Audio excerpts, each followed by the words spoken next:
ನಮಸ್ತೆ. ನಮಸ್ತೆ ಸ್ನೇಹಿತರೆ, ಇಂದು ನಮ್ಮ ವಿಶೇಷ ಪಾಡ್ಕಾಸ್ಟ್ ಕಾರ್ಯಕ್ರಮಕ್ಕೆ ಎಲ್ರಿಗೂ ಸ್ವಾಗತ. ಇವತ್ತು ನಮ್ಮೊಂದಿಗಿದ್ದಾರೆ ಕೃಷ್ಣಮೂರ್ತಿ ಚಂದರ್ ಸರ್.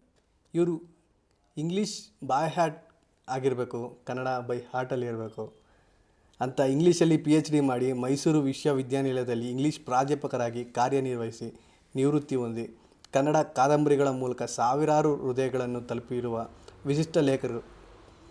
ಇವರ ಕತೆ ಕೇವಲ ಸಾಹಿತ್ಯದಲ್ಲ, ಭಾಷೆಯ ಪ್ರೇಮಕತೆ ಕೂಡ ಎಂಬ ಸಾರಾಂಶ ಹೊಂದಿದೆ. ಹಾಗೂ ಇವರು ಕನ್ನಡದ ಮೇರು ನಟರಾದಂತಹ ವಿಷ್ಣುವರ್ಧನ್, ಶಂಕರ್ ನಾಗ್, ಅನಂತ್ ನಾಗ್ರಂತಹ ನಟರೊಟ್ಟಿಗೆ ಸ್ನೇಹವನ್ನು ಹೊಂದಿದರು. ನಮಸ್ತೆ ಸರ್. ನಮಸ್ಕಾರ. ಅದೇ ನೀವು ಬಂದಿರೋದು ಭಾಳ ಸಂತೋಷ ಆಗ್ತಾ ಇದೆ. ಹಾಂ ಸರ್. ನೀವು ಚೈತನ್ಯ ಶಾಲಿ ಯುವಕ ಫಿಲ್ಮ್ ಮೇಕರ್. ನೀವು ನಿಜವಾಗ್ಲೂ ನಿಮ್ಗೆ ಒಳ್ಳೆ ಫ್ಯೂಚರ್ ಇದೆ. ಭಾಳ ಖುಷಿಯಾಗುತ್ತೆ ನಿಮ್ಮ ಜೊತೆ ಇಂಟ್ರ್ಯಾಕ್ಟ್ ಮಾಡೋದು. ಬಂದು ನನ್ನನ್ನು ಸಂದರ್ಶನ ಮಾಡಬೇಕು ಅಂತ ಇದ್ದೀರಾ, ನಿಜವಾಗ್ಲೂ ನನಗೆ ಭಾಳ ಸಂತೋಷ ಆಗ್ತಾ ಇದೆ. ನೀವು ಪ್ರಶ್ನೆಗಳನ್ನ ಕೇಳಬೇಕು ಅಂತ ಇದ್ದೀರಿ, ಕೇಳಿದ್ರೆ ನಾನು ಉತ್ತರ ಹೇಳ್ತೀನಿ. ಹಾಂ ಸರ್. ಸರ್, ನೀವು ಇಂಗ್ಲೀಷಲ್ಲಿ PhD ಮಾಡಿ ಕನ್ನಡದಲ್ಲಿ ಕತೆ ಬರೆಯೋದಕ್ಕೆ ಕಾರಣ ಏನು ಸರ್? ಮಾನಸ ಗಂಗೋತ್ರಿ ಇಂಗ್ಲೀಷ್ ಡಿಪಾರ್ಟ್ಮೆಂಟಲ್ಲಿ ಅದಕ್ಕೊಂದು ದೊಡ್ಡ ಸಂಪ್ರದಾಯನ ಇದೆ. ಇವರಿಂದ ಹಿಡಿದು ಏನು ಮೂರ್ತಿರಾಯರು ಮತ್ತು UR ಅನಂತಮೂರ್ತಿಯವರು, ಅದಕ್ಕಿಂತ ಹಿಂದೆ ಹೋದರೆ BM ಶ್ರೀಕಂಠಯ್ಯನವರು ಎಲ್ಲ ಇಂಗ್ಲೀಷ್ ಪ್ರೊಫೆಸರ್ಗಳೇ. ಆದರೆ ಅವರು ಕುವೆಂಪುರೇ ಅವ್ರು ಮುಂಚೆ ಅವರು ಬರೆಯೋಕ್ಕೆ ಶುರು ಮಾಡಿದ್ದು ಇಂಗ್ಲೀಷ್ ಪದ್ಯಗಳು ಅಲ್ಲ. ನಂತರ ಅವರ ಮಾರ್ಗದರ್ಶನ ಇನ್ನೂ ಯುರೋಪಿಯನ್ ಗುರುಗಳ ಮಾರ್ಗದರ್ಶನದಲ್ಲಿ ಕನ್ನಡಕ್ಕೆ ಬಂದರು. ಹಾಗಾಗಿ ಮುಕ್ಕಾಲು ನೀವು ನೋಡಿ ಕನ್ನಡದಲ್ಲಿರೋ SL ಭೈರಪ್ಪನವ್ರು ಬಿಟ್ಟರೆ ಬಹುತೇಕ ನವ್ಯದಲ್ಲಿ ಬಂದ ಲೇಖಕರೆಲ್ಲ ಇಂಗ್ಲೀಷಿನ ಹಿನ್ನೆಲೆಯಿಂದನೇ ಬಂದವರು. ಏನು ಮೂರ್ತಿರಾಯರು, BM ಶ್ರೀಕಂಠಯ್ಯನವರೇ ಮೊದಲು 100 ಇಂಗ್ಲೀಷ್ ಪದ್ಯಗಳನ್ನು ಕನ್ನಡಕ್ಕೆ ಮಾಡಿದವರು. ಅಲ್ಲಿಂದ ಶುರುವಾಯಿತು. ಅಲ್ಲಿಂದ ಒಂದು ದೀರ್ಘವಾದ ಸಂಪ್ರದಾಯನೇ ಬೆಳ್ಕೊಂಡು ಬಂದ್ಬಿಟ್ಟಿದೆ. ಅದು ಕಂಟಿನ್ಯೂ ಆಗ್ತಾನೆ ಹೋಗಿದೆ. ಆಮೇಲೆ ಮಾನಸ ಗಂಗೋತ್ರಿಯ ಇಂಗ್ಲೀಷ್ ಡಿಪಾರ್ಟ್ಮೆಂಟು, ಹಾಗೆ ಕರ್ನಾಟಕ ಯೂನಿವರ್ಸಿಟಿಲಿರೋ ಇಂಗ್ಲೀಷ್ ಡಿಪಾರ್ಟ್ಮೆಂಟ್, ಇಲ್ಲೆಲ್ಲರೂ ಅಲ್ಲಿ ಲೇಖಕರೆಲ್ಲರಿಗೂ ಒಂದು ತುಂಬ ದೊಡ್ಡ ಟ್ರೆಡಿಷನ್ ಇದೆ. ಅಲ್ಲಿ ಶಂಕರ್ ಮೊಕಾಶಿ ಪುಣೇಕರ್ ಅಂತ ತುಂಬ ಪ್ರತಿಭಾನ್ವಿತ ರೈಟರ್ ಇದ್ದರು. ಶಾಂತಿನಾಥ್ ದೇಸಾಯಿ ಅಂತ ದೊಡ್ಡ ನಾವಲಿಸ್ಟ್ ಇದ್ದರು ಕರ್ನಾಟಕ ಯೂನಿವರ್ಸಿಟಿನಲ್ಲಿ. ಅಮೂರ್ ಅಂತ ದೊಡ್ಡ ವಿಮರ್ಶಕರಿದ್ದರು. ಅವರೆಲ್ಲ ಇಂಗ್ಲೀಷ್ ಪ್ರೊಫೆಸರ್ಗಳೇ, ಆದರೆ ಹೆಚ್ಚು ಬರೆದದೆಲ್ಲ ಕನ್ನಡದಲ್ಲಿ. ಕೃಷ್ಣನಾಥ್ ಗುರ್ತುಕೊಟ್ಟಿನ ನನ್ನ ಗುರುಗಳು, ಅದ್ಭುತವಾದ ವಿಮರ್ಶೆ ಬರೆದವರು.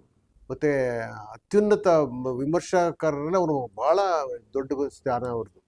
ಅದು ಅವರು ನಾಟಕನೂ ಬರೆದಿದ್ರು, ಪದ್ಯಗಳು ಬರೆಯೋರು ಅವರು.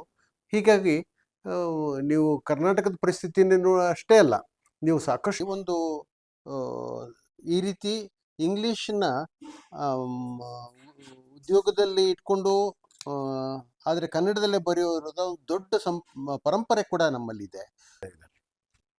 ಹಾಂ ಸರ್, ನೀವು ಇಂಗ್ಲೀಷಲ್ಲಿ ನಿಮ್ಮ ಪೋಷಕರು ನಿಮ್ಮನ್ನ ಇಂಗ್ಲೀಷ್ ಮಾಧ್ಯಮದಲ್ಲಿ ವ್ಯಾಸಂಗ ಮಾಡಿಸಿ ಕನ್ನಡದಲ್ಲಿ ಕತೆ ಕಾದಂಬರಿಗಳನ್ನ ಬರೀಬೇಕಾದ್ರೆ ನಿಮ್ಮ ಪೋಷಕರ ರಿಯಾಕ್ಷನ್ ಹೇಗಿತ್ತು ಸರ್? ಪ್ರತಿಕ್ರಿಯೆ ಹೇಗಿತ್ತು? ಅಂದರೆ ನಮ್ಮ ತಂದೆ ತಾಯಿದ್ ನೀವು ಕೇಳ್ತಾ ಇದ್ದೀರಾ? ನಾನು ಕತೆಗಳು ಬರೆಯೋಕ್ಕೆ ಮುಂಚೆನೇ ತುಂಬ ಇನ್ನೂ ಚಿಕ್ಕ ವಯಸ್ಸಿನಲ್ಲಿದ್ದಾಗಲೇ ಕನ್ನಡ ಪದ್ಯಗಳು ಬರೀತಾ ಇದ್ದೆ. ಹೆಚ್ಚು ಯಾರಿಗೂ ತೋರಿಸ್ತಾ ಇರಲಿಲ್ಲ, ಸ್ನೇಹಿತರಿಗೂ ತೋರಿಸ್ತಾ ಇದ್ದೆ ಅಷ್ಟೇ. ಆಮೇಲೆ 70ರ ದಶಕದಲ್ಲಿ ನಾನು PhD ಮಾಡೋ ಸಮಯದಲ್ಲಿ ಕನ್ನಡ ಕತೆಗಳು ಬಂದಾಗ ಅದು ಆಗ ಪ್ರಜಾವಾಣಿನಲ್ಲಿ ಅಂತ ಸಣ್ಣ ಭಾನುವಾರದ ಪತ್ರಿಕೆಯಲ್ಲಿ ಕತೆ ಬರೋದು ಅಂದರೆ ತುಂಬ ದೊಡ್ಡ ವಿಷಯ. ಹಾಂ ಸರ್. ನಮಗೆ ಏನು ನೊಬೆಲ್ ಪ್ರೈಸೇ ಸಿಕ್ಬಿಡ್ತು ಅನ್ನೋ ಸಂತೋಷ ಆಗೋದು. ಆವಾಗ ಆಮೇಲೆಲ್ಲ ಸ್ನೇಹಿತರೆಲ್ಲ ನೋಡೋರು. ಆವಾಗ ನನ್ನ ತಂದೆ ತಾಯಿ ನೋಡೋರು, ತುಂಬ ಎನ್ಕರೇಜ್ ಮಾಡೋರು. ಪರ್ಟಿಕ್ಯುಲರ್ಲಿ ಅವರು ತುಂಬ ಹೆಮ್ಮೆ ವಿಷಯ ಆಗ್ತಿತ್ತು. ಅಂದರೆ ನನ್ನ ಹೆಸರು ಪೇಪರಲ್ಲಿ ಬರ್ತಾಯಿತ್ತು. ಆಮೇಲೆ ಆವಾಗ ತುಂಬ ತುಂಬ ದೊಡ್ಡ ವಿಷಯ ಅಂದರೆ ದೀಪಾವಳಿ ಕಥಾ ಸಂಚಿಕೆಯಲ್ಲಿ ಕಥಾ ಸ್ಪರ್ಧೆಗಳು ಪ್ರಜಾವಾಣಿಯಲ್ಲಿ ತುಂಬ ದೊಡ್ಡ ಇದು. ಅದ್ರಲ್ಲಿ ನಂಗೆ ಸಾಕಷ್ಟು 2-3 ಸಲ ಪ್ರೈಸ್ಗಳು ಬಂತು. ಆವಾಗ ಅದು ಎಲ್ಲರಿಗೂ ತುಂಬ, ನನ್ನ ತಂದೆ ತಾಯಿಗಂತೂ ತುಂಬ ಇಷ್ಟ ಆಯಿತು. ನಮ್ಮ ತಾಯಿ ಪರ್ಟಿಕ್ಯುಲರ್ಲಿ ತುಂಬ ಕನ್ನಡ ಓದೋರು. ಅವರಿಂದನೇ ನಾನು ಕನ್ನಡದ ಚಿಕ್ಕವನಾಗಿದ್ದಾಗಲೇ ಅವರು ಕೆಲಸ ಎಲ್ಲ ಮಾಡಿದ್ಮೇಲೆ ಅಲ್ಲೇ ಪಕ್ಕದಲ್ಲೇ ಸರ್ಕ್ಯುಲೇಟಿಂಗ್ ಲೈಬ್ರರಿ ಇರೋದು, ಅಲ್ಲಿ ಹೋಗಿ ಪುಸ್ತಕಗಳು ತರಿಸ್ಕೊಳ್ಳೋರು. ಆವಾಗೆಲ್ಲ ನಾವು ಚಿಕ್ಕವರಾಗಿದ್ದಾಗ ತ್ರಿವೇಣಿ ಮತ್ತು ಆರ್ಯಭಟ ಪಟ್ಟಾಭಿ ಮತ್ತು ನಿರಂಜನ ಇಂಥವ್ರದ್ದು, ಅನುಪಮ ನಿರಂಜನ ಇಂಥವ್ರದ್ದು ಅವ್ರಿಗೆ ತಂದ್ಕೊಡುವಾಗ ಮೆತ್ತಗೆ ನಾನು ಓದ್ತಾ ಕೂತಿರುವೆ. ಹಾಗಾಗಿ ಸಾಕಷ್ಟು ಅವರಿಂದ ನಾನು ಮತ್ತೆ ತುಂಬ ಚೆನ್ನಾಗಿ ಹಾಡೋರು ಅವರು. ಹಾಗಾಗಿ ಅದು ನನ್ನ ಮೇಲೆ ತುಂಬ ದೊಡ್ಡ ಪ್ರಭಾವ ಬೀರ್ತು ಅಂತ ಅಂದ್ಕೊಂಡಿದ್ದೀನಿ ನಾನು. ನೀವು ಚಿಕ್ಕವರಿದ್ದಾಗ ಇಷ್ಟವಾದ ಕತೆ ಅಥವಾ ಕಾದಂಬರಿ ಯಾವುದು ಸರ್?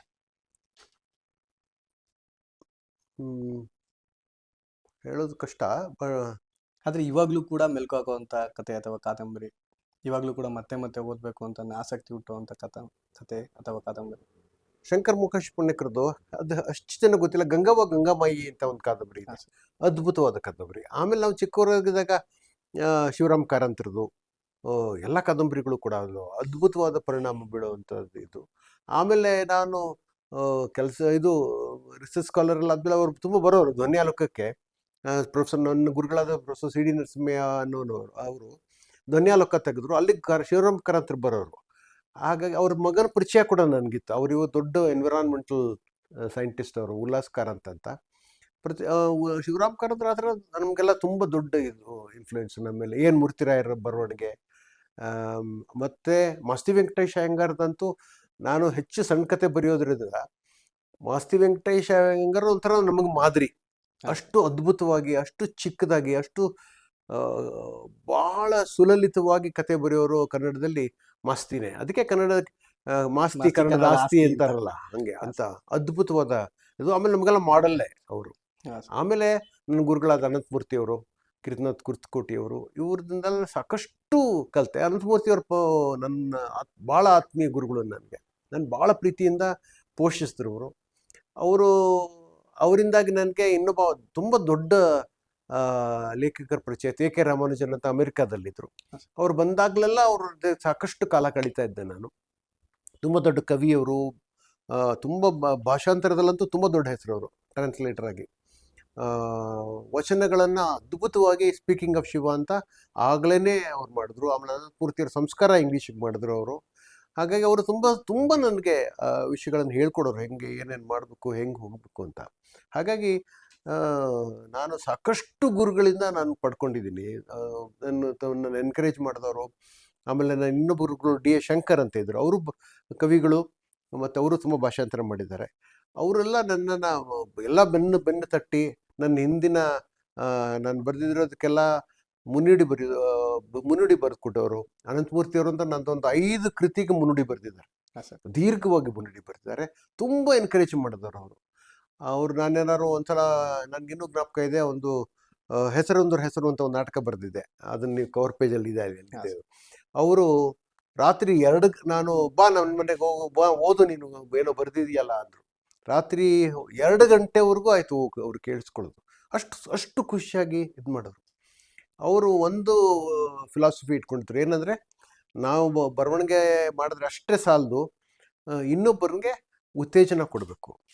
ಯಾರೋ ಹೊಸಬ ಉದಯೋನ್ಮುಖ ಲೇಖಕ ಏನೋ ಬರೆದಿದ್ದಾರೆ ಅಂದರೆ ಅವನಿಗೆ ಕಾಗದ ಬರೆದೋ ಅಥವಾ ಅವ್ನಿಗೆ ಫೋನ್ ಮಾಡೋ, ಚೆನ್ನಾಗಿ ಬರೀತಾ ಇದ್ದೀರಾ ಅಂತ ಉತ್ತೇಜನ ಕೊಡಬೇಕು ಅನ್ನೋದು ಅವರು ಯಾವಾಗಲೂ ಹೇಳೋದು. ಅದನ್ನು ಪಾಲಿಸ್ಕೊಂಡ್ರು ಬಂದರು ಕೂಡ. ಆಮೇಲೆ ಅವರು ಕಡೆಯಲ್ಲಿ ಆರೋಗ್ಯ ಚೆನ್ನಾಗಿಲ್ದಾದ್ರೂ ಕೂಡ ತುಂಬ ಏನು ಬರಿತಾ ಇದೆಯಾ, ಸುಮ್ಮನೆ ಇರಬೇಡ ಅಂತೆಲ್ಲ ಉತ್ತೇಜನ ಮಾಡೋರು. ಆ ಥರದಲ್ಲಿ ಅವರು. ಆಮೇಲೆ ಇನ್ನೊಬ್ಬ ನಮ್ಮ ಗುರುಗಳು ಸಿ ಡಿ ನರಸಿಂಹಯ್ಯನವರು, ಆಮೇಲೆ ಕೀರ್ತನಾಥ್ ಕುರ್ತಕೋಟಿ ಧಾರವಾಡದಲ್ಲ ಬರೆದಿದ್ರು. ಅವರ ಮೊದಲನೇ ಇದು ವಿಮರ್ಶಾ ಸಂಕಲನಕ್ಕೆ ನಾನು ಇಂಗ್ಲೀಷಿಗೆ ಕೇಂದ್ರ ಸಾಹಿತ್ಯ ಅಕಾಡೆಮಿಗೆ ಅವರು ನನಗೆ ಮಾಡಿ ಅಂದಿದ್ರು. ಅದಕ್ಕೆ ಕರ್ನಾಟಕ ಸಾಹಿತ್ಯ ಅಕಾಡೆಮಿ ಅವಾರ್ಡ್ ಬಂತು. ಅವರು ತುಂಬ ಎನ್ಕರೇಜ್ ಮಾಡೋರು. ಆ ಥರದಲ್ಲಿ ನನಗೆ ತುಂಬ ಅದೃಷ್ಟಶಾಲಿ ನಾನು, ಯಾಕಂದರೆ ಅಂಥಂಥ ಒಳ್ಳೆ ಗುರುಗಳು, ಆಮೇಲೆ ಪ್ರೋತ್ಸಾಹ ಮಾಡುವಂಥ ಗುರುಗಳು ಎಲ್ಲ ನಂಗೆ ಸಿಕ್ಕಿದ್ರು. ನೀವು ಲೇಖಕರು ಒಟ್ಟಿಗೆ ಸಮಯ ಕಳೆದಿರೋದ್ರಿಂದ ನಿಮಗೂ ಕೂಡ ಲೇಖಕರಾಗಿ ಆಗಬೇಕು ಅಂತ ಅನ್ನೋ ಆಸೆ ಹುಟ್ಟಿ ನೀವು ಕಥೆಗಳನ್ನ ಬರೆಯೋದಕ್ಕೆ ಸ್ಟಾರ್ಟ್ ಮಾಡಿದ್ದು ಅನ್ಸುತ್ತಲ್ಲ? ಒಂದು ಇಂಗ್ಲೀಷ್ ಡಿಪಾರ್ಟ್ಮೆಂಟಿಂದ ಆವಾಗ 70ರ ದಶಕದಲ್ಲಿ ಯಾವಾಗಲೂ ಸಾಹಿತ್ಯದ ಬಗ್ಗೆ ಭಾಳ ಗಂಭೀರವಾದ ಚರ್ಚೆನೇ ನಡೀತಾ ಇತ್ತು, ಯಾವಾಗಲೂ ನಡೆಯೋದು ಅವಾಗ. ಆಮೇಲೆ ನಿಮ್ಗಲ್ಲೊಂಥರ ಸ್ವಾಭಾವಿಕವಾಗೇ ಬರಿಬೇಕು ಅಂತ ಅನಿಸ್ಬಿಡೋದು. ಪದ್ಯಗಳು, ನಾಟಕಗಳು ಮತ್ತು ಕತೆಗಳು, ಹಾಗಾಗಿ ಬರ್ಕೊಂಡು ಬಂದೆ ನಾನು. ಅದೊಂಥರ ಒಳ್ಳೆ ಸ್ವಾಭಾವಿಕ ಪ್ರಕ್ರಿಯೆ ಥರನೇ ಪ್ರಕ್ರಿಯೆನೇ ಅದು. ಆ ಥರ ನನಗೆ ಸಾಕಷ್ಟು ಜನ ನನ್ನ ಜೊತೆಗಿದ್ದವರು ಬರೆದ್ರು. ಹೆಚ್ಚು ಪ್ರಕಟ ಮಾಡೋಕ್ಕೆ ಹೋಗಲ್ಲ ಅವರು. ಆದರೆ ನಾನು ಪ್ರಕಟಿಸ್ತಾ ಬಂದಿದ್ದೀನಿ. ಅದು ಹೆಚ್ಚಾಗಿ ನಮ್ಮ ಗುರುಗಳ ಆಶೀರ್ವಾದದಿಂದಾನೆ ಅಂತ ಅನಿಸುತ್ತೆ.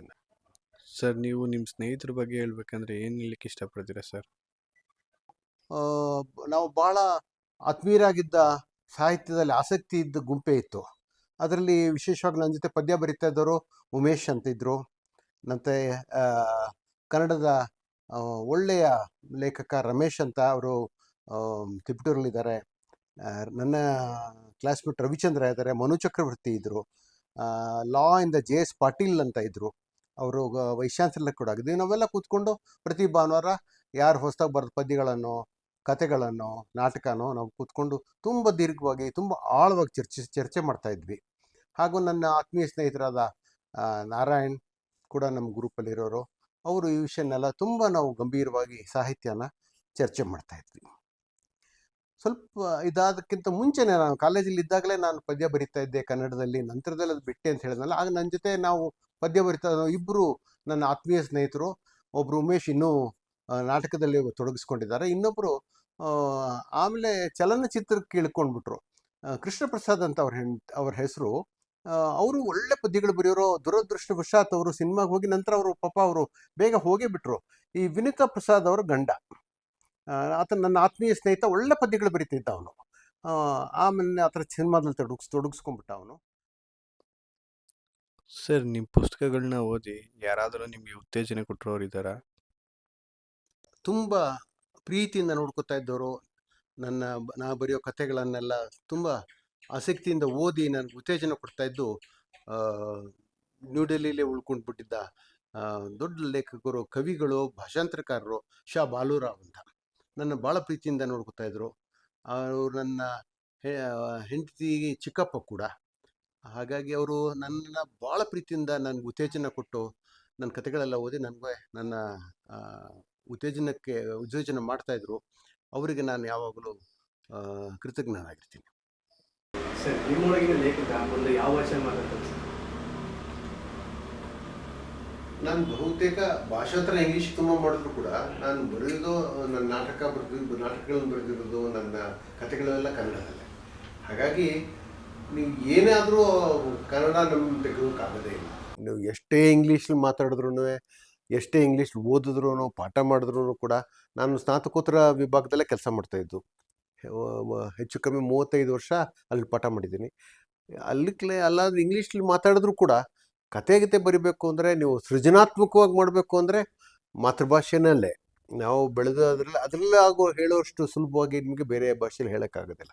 ಅದೇ ಸರ್, ಕನ್ನಡನ ನೀವು ಬರೀ ಭಾಷೆಯಾಗಿ ನೋಡ್ತೀರಾ, ಇಲ್ಲ ಒಂದು ಭಾವನೆಯಾಗಿ ನೋಡ್ತೀರಾ ಸರ್? ಕನ್ನಡ ಒಂಥರ ನಮ್ಮ ಮಾತೃಭಾಷೆ ಒಂದು ಸಂಕೀರ್ಣವಾದ ಅನುಭವ. ಅದು ಅನುಭವ ನನಗೆ ನನ್ನ ಸಂಸ್ಕೃತಿನ, ನನ್ನ ಆಚಾರ ವಿಚಾರಗಳನ್ನು ಮತ್ತು ನನ್ನ ಪ್ರತಿಯೊಂದನ್ನು ಕೊಡೋದು ಆ ಭಾಷೆನೇ. ಹಾಗಾಗಿ ನಾನು ಇನ್ಯಾವುದೋ ಭಾಷೆನಲ್ಲಿ, ಅನಂತಮೂರ್ತಿಯವರು ತುಂಬ ಹೇಳೋರು ಅದನ್ನು, ಇನ್ನು ಏನೇ ಆದ್ರೂ ಕನ್ನಡದಲ್ಲಿ ಹೇಳೋಷ್ಟು ಸುಲಭವಾಗಿ, ಸ್ಪಷ್ಟವಾಗಿ, ಸರಳವಾಗಿ ಇಂಗ್ಲೀಷ್ನಲ್ಲಿ ಹೇಳೋಕ್ಕಾಗೋದಿಲ್ಲ ಅಂತ. ಅದೊಂದು ಎಲ್ಲಾದರೂ ಕಡೆಗೆ ಅದೊಂದು ಬೇರೆ ಅನ್ಯ ಭಾಷೆನೇ ಅದು. ನೀವು ಎಷ್ಟೇ ಅದ್ರ ಬಗ್ಗೆ ನಿಮಗೆ ಅದ್ರ ಮೇಲೆ ಮಾಸ್ಟ್ರಿ ಇದ್ರೂ ಕೂಡ, ಪರಿಪೂರ್ಣತೆ ಇದ್ರೂ ಕೂಡ, ಪರಿಪೂರ್ಣತೆ ಅಂತ ಹೇಳೋದು ಕಷ್ಟನೇ ಅಂತ ಅಂದ್ಕೊಂಡ್ರೂ ಕೂಡ, ಕನ್ನಡದಲ್ಲಿ ನೀವು ಸೃಜನಾತ್ಮಕವಾಗಿ ನೀವು ಸೃಷ್ಟಿಕಾರ್ಯ ಮಾಡಬೇಕು ಅಂದರೆ ನಮ್ಮ ಭಾಷೆನಲ್ಲೇ. ಇನ್ನೊಂದು ವಿಷಯ, ನಾನು ನಿಮ್ಮ ಪ್ರಶ್ನೆಗೆ ಹೇಳ್ದಂಗೆ ಅದನ್ನು ಯಾರು ಸಾಕಷ್ಟು ಜನ ವಿಮರ್ಶಕರು 2 ವಿಷಯ ಹೇಳ್ತಾರೆ. ಒಂದು, ಭಾಷೆಗೆ 2 ಮಟ್ಟನ ತಲುಪಕ್ಕೆ ನಿರಂತರವಾಗಿ ಪ್ರಯತ್ನಿಸುತ್ತಾ ಇರುತ್ತೆ ಅಂತ. ಒಂದು ಸಂಗೀತದ ಮಟ್ಟನ, ಇನ್ನೊಂದು ಅದರ ನಿಜವಾಗೂ ಅದು ಸೇರಕ್ಕೆ ಅಥವಾ ಅದನ್ನು ತಲುಪಿಸೋಕ್ಕೆ ಪ್ರಯತ್ನ ಪಡೋದು ತುಂಬ ಗಾಢವಾದ ನಿಶಬ್ದತೆಯನ್ನು ಅಂತ, ಸೈಲೆನ್ಸ್ನ ಅಂತ. ಪ್ರತಿಯೊಂದು ಅದಕ್ಕಾಗೇನೆ ತುಂಬ ಒಳ್ಳೆಯ ಪದ್ಯದಲ್ಲೇ ಆಗಲಿ, ಸಂಗೀತದಲ್ಲೇ ಆಗಲಿ, ನಿಮಗೆ ಪದಗಳು, ಮಾತು ಎಷ್ಟು ಮುಖ್ಯನೋ ಅದ್ರ ಮಧ್ಯ ಇರೋ ನಿಶಬ್ದನೂ ಅಷ್ಟೇ ಮುಖ್ಯ ಅಂತ ತುಂಬ ಜನ ವಿಮರ್ಶಕರು ಹೇಳ್ತಾರೆ. ಇನ್ನು ಯಾವುದೋ ಒಂದು ಸಂದರ್ಶನದಲ್ಲಿ ಆ, ಮಹಾನ್ ಒಳ್ಳೆಯ ಲೇಖಕರಾದ ತೇಜಸ್ವಿ ಕೂಡ ಈ ಮಾತನ್ನು ಹೇಳ್ತಾರೆ. ಅದ್ರ ಮಧ್ಯೆ ಇರೋ ನಿಶಬ್ದ ಕೂಡ ಮಾತಾಡ್ತಾ ಇರುತ್ತೆ. ಅದನ್ನ ನಾವು ಕೇಳಿಸ್ಕೊಳ್ಳೋದನ್ನ, ಅದನ್ನ ತಿಳ್ಕೊಳ್ಳೋದಕ್ಕೆ ನಾವು ತುಂಬ ಪ್ರಯತ್ನ ಪಡಬೇಕು ಅಂತ. ಕೆಲವ್ರಿಗೆ ಇಂಗ್ಲೀಷ್ಲೇ ಆಗತ್ತೆ ಅಂತಾರೆ, ಅದು ಅವ್ರಿಗೆ ಬಿಟ್ಟಿದ್ದು, ಅವರ ಅವರ ಅನುಭವ ಅದಿರ್ಬೋದು. ಅಂದರೆ ಸರ್, ನೀವು ಇಂಗ್ಲೀಷ್ನ ಸೆಲೆಕ್ಟ್ ಮಾಡಿದ್ದು ಅದಕ್ಕೆ ಕಾರಣ ಏನಕ್ಕೆ ಸರ್? PhD ಇಂಗ್ಲೀಷಲ್ಲಿ ಮಾಡಬೇಕು ಅಂತ ಅನ್ನೋದು ಕಾರಣ ಏನು?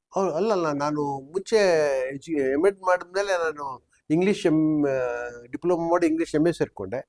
ಆಗ ನನಗೆ ಆಮೇಲೆ ಮಾರ್ಕ್ಸ್ ಚೆನ್ನಾಗಿದ್ದರಿಂದ ನನಗೆ ಆವಾಗ ಒಂದು ಡೆಲ್ಲಿನ ಒಂದು ಒಳ್ಳೆ ಫೆಲೋಶಿಪ್ ಸಿಕ್ತು.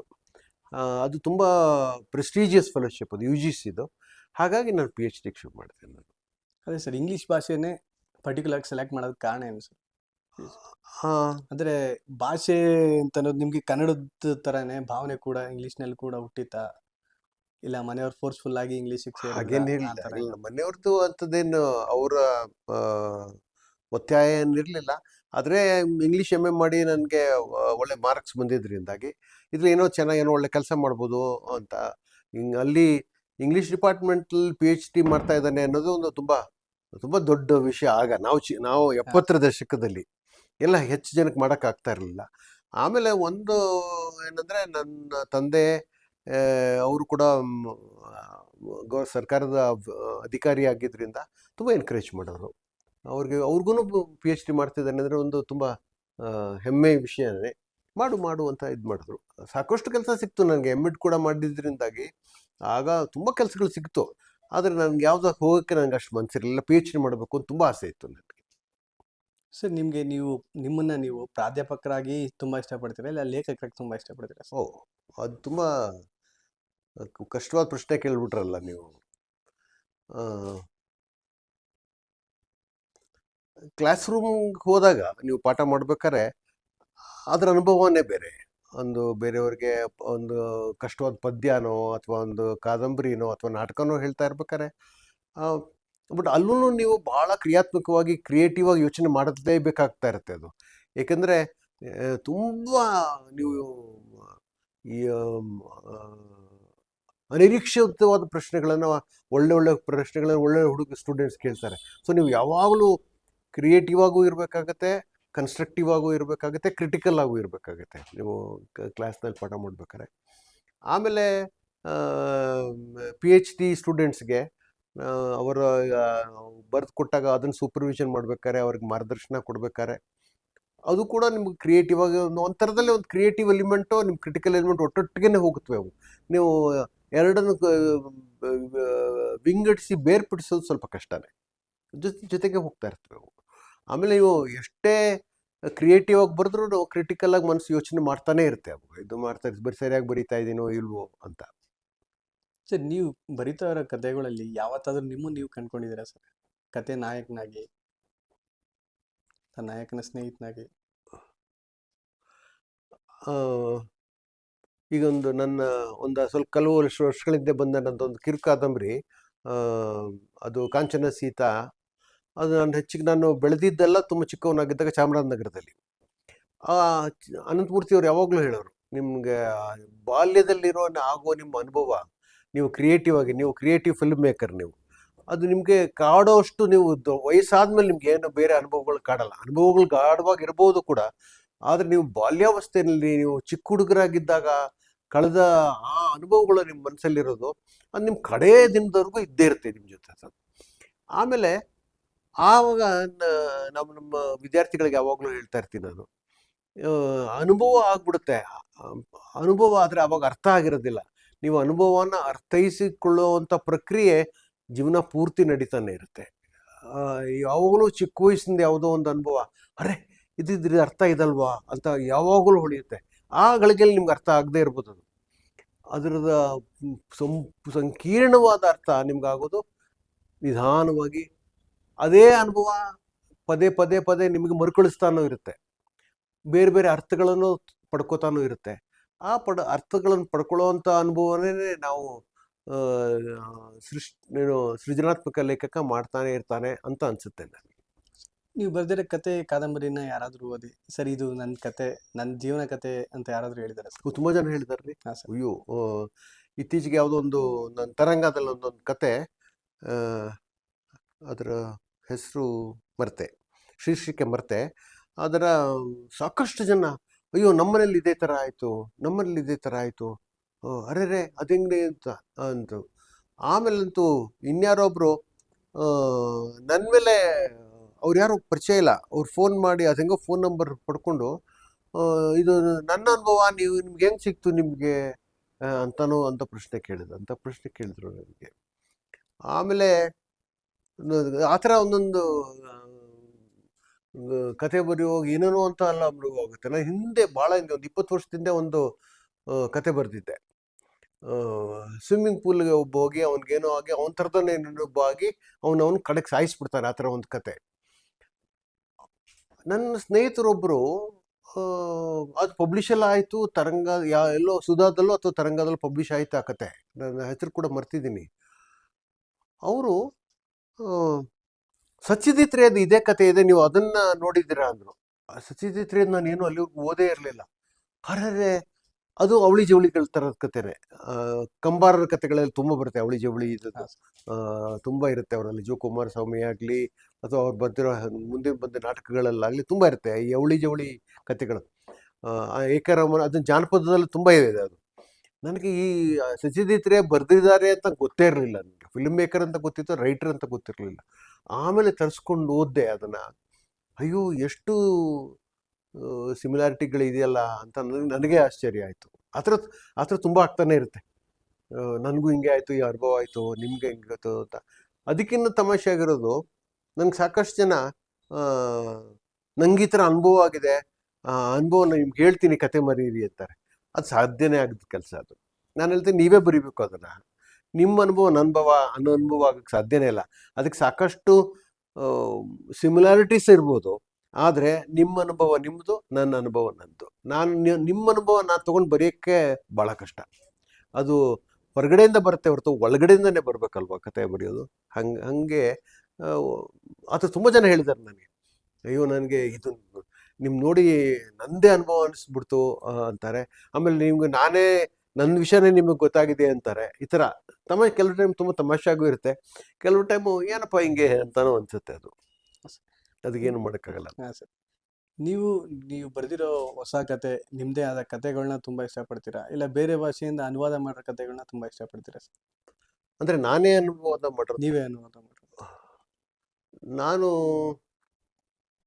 ಎರಡೂ ಕೂಡ. ಅಂದರೆ ಕೆಲವು ತುಂಬ ಇತ್ತೀಚೆಗೆ ನನ್ನ ಪುಸ್ತಕ ಬಂದಿರೋದು, ನನ್ನ ಆತ್ಮೀಯ ಸ್ನೇಹಿತರು ಶ್ರೀಧರ್ ಬಳಗಾರ್ ಅಂತ ಅವ್ರದ್ದು ಆಡುಕಳ ಇಂಗ್ಲೀಷಿಗೆ ಮಾಡಿದೆ ನಾನು.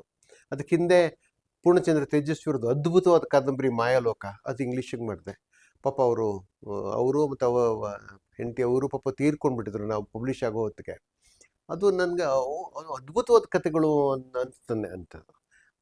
ಹಂಗನ್ನಿಸಿದ್ರೆ ಅನುವಾದ ಮಾಡೋಕ್ಕೆ ನನಗೆ ಇಷ್ಟನೂ ಆಗೋದಿಲ್ಲ.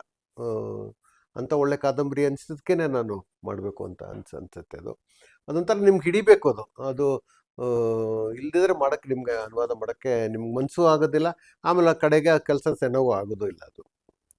ಸೊ ನನಗೆ ನಾನು ಬರೆದ ಕತೆಗಳಲ್ಲಿ ಎಷ್ಟು ಸಂತೋಷ ಕೊಟ್ಟಿದೆಯೋ, ಎಷ್ಟು ತೃಪ್ತಿ ಕೊಟ್ಟಿದೆಯೋ, ಹಾಗಾಗಿ ನಾನು ಅನುವಾದ ಮಾಡಿರೋದು ಅಷ್ಟೇ ಕೊಟ್ಟಿದೆ ಅಂತ ಅಂದ್ಕೊಂಡಿದ್ದೀನಿ.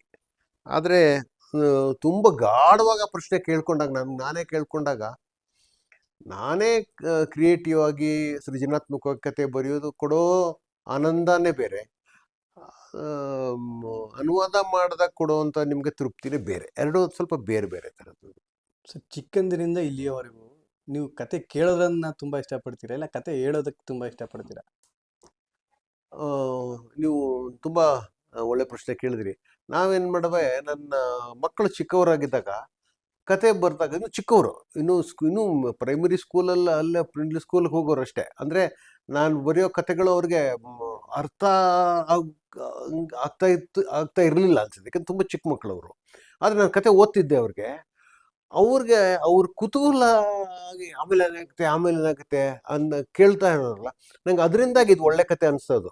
ಹಾಗಾಗಿ ನಿಮಗೆ ಅವರ ಕುತೂಹಲ ಎಲ್ಲಿವರೆಗೂ ಇರುತ್ತೆ ಅಂತ ಇರುತ್ತೋ ಅಂಥ ಕಥೆಗಳು ಒಳ್ಳೆ ಕಥೆಗಳು ಅಂತ ನನಗೆ ಅನ್ಕೊಂಡ್ಬಿಡ್ತಿದ್ದೆ ನಾನು.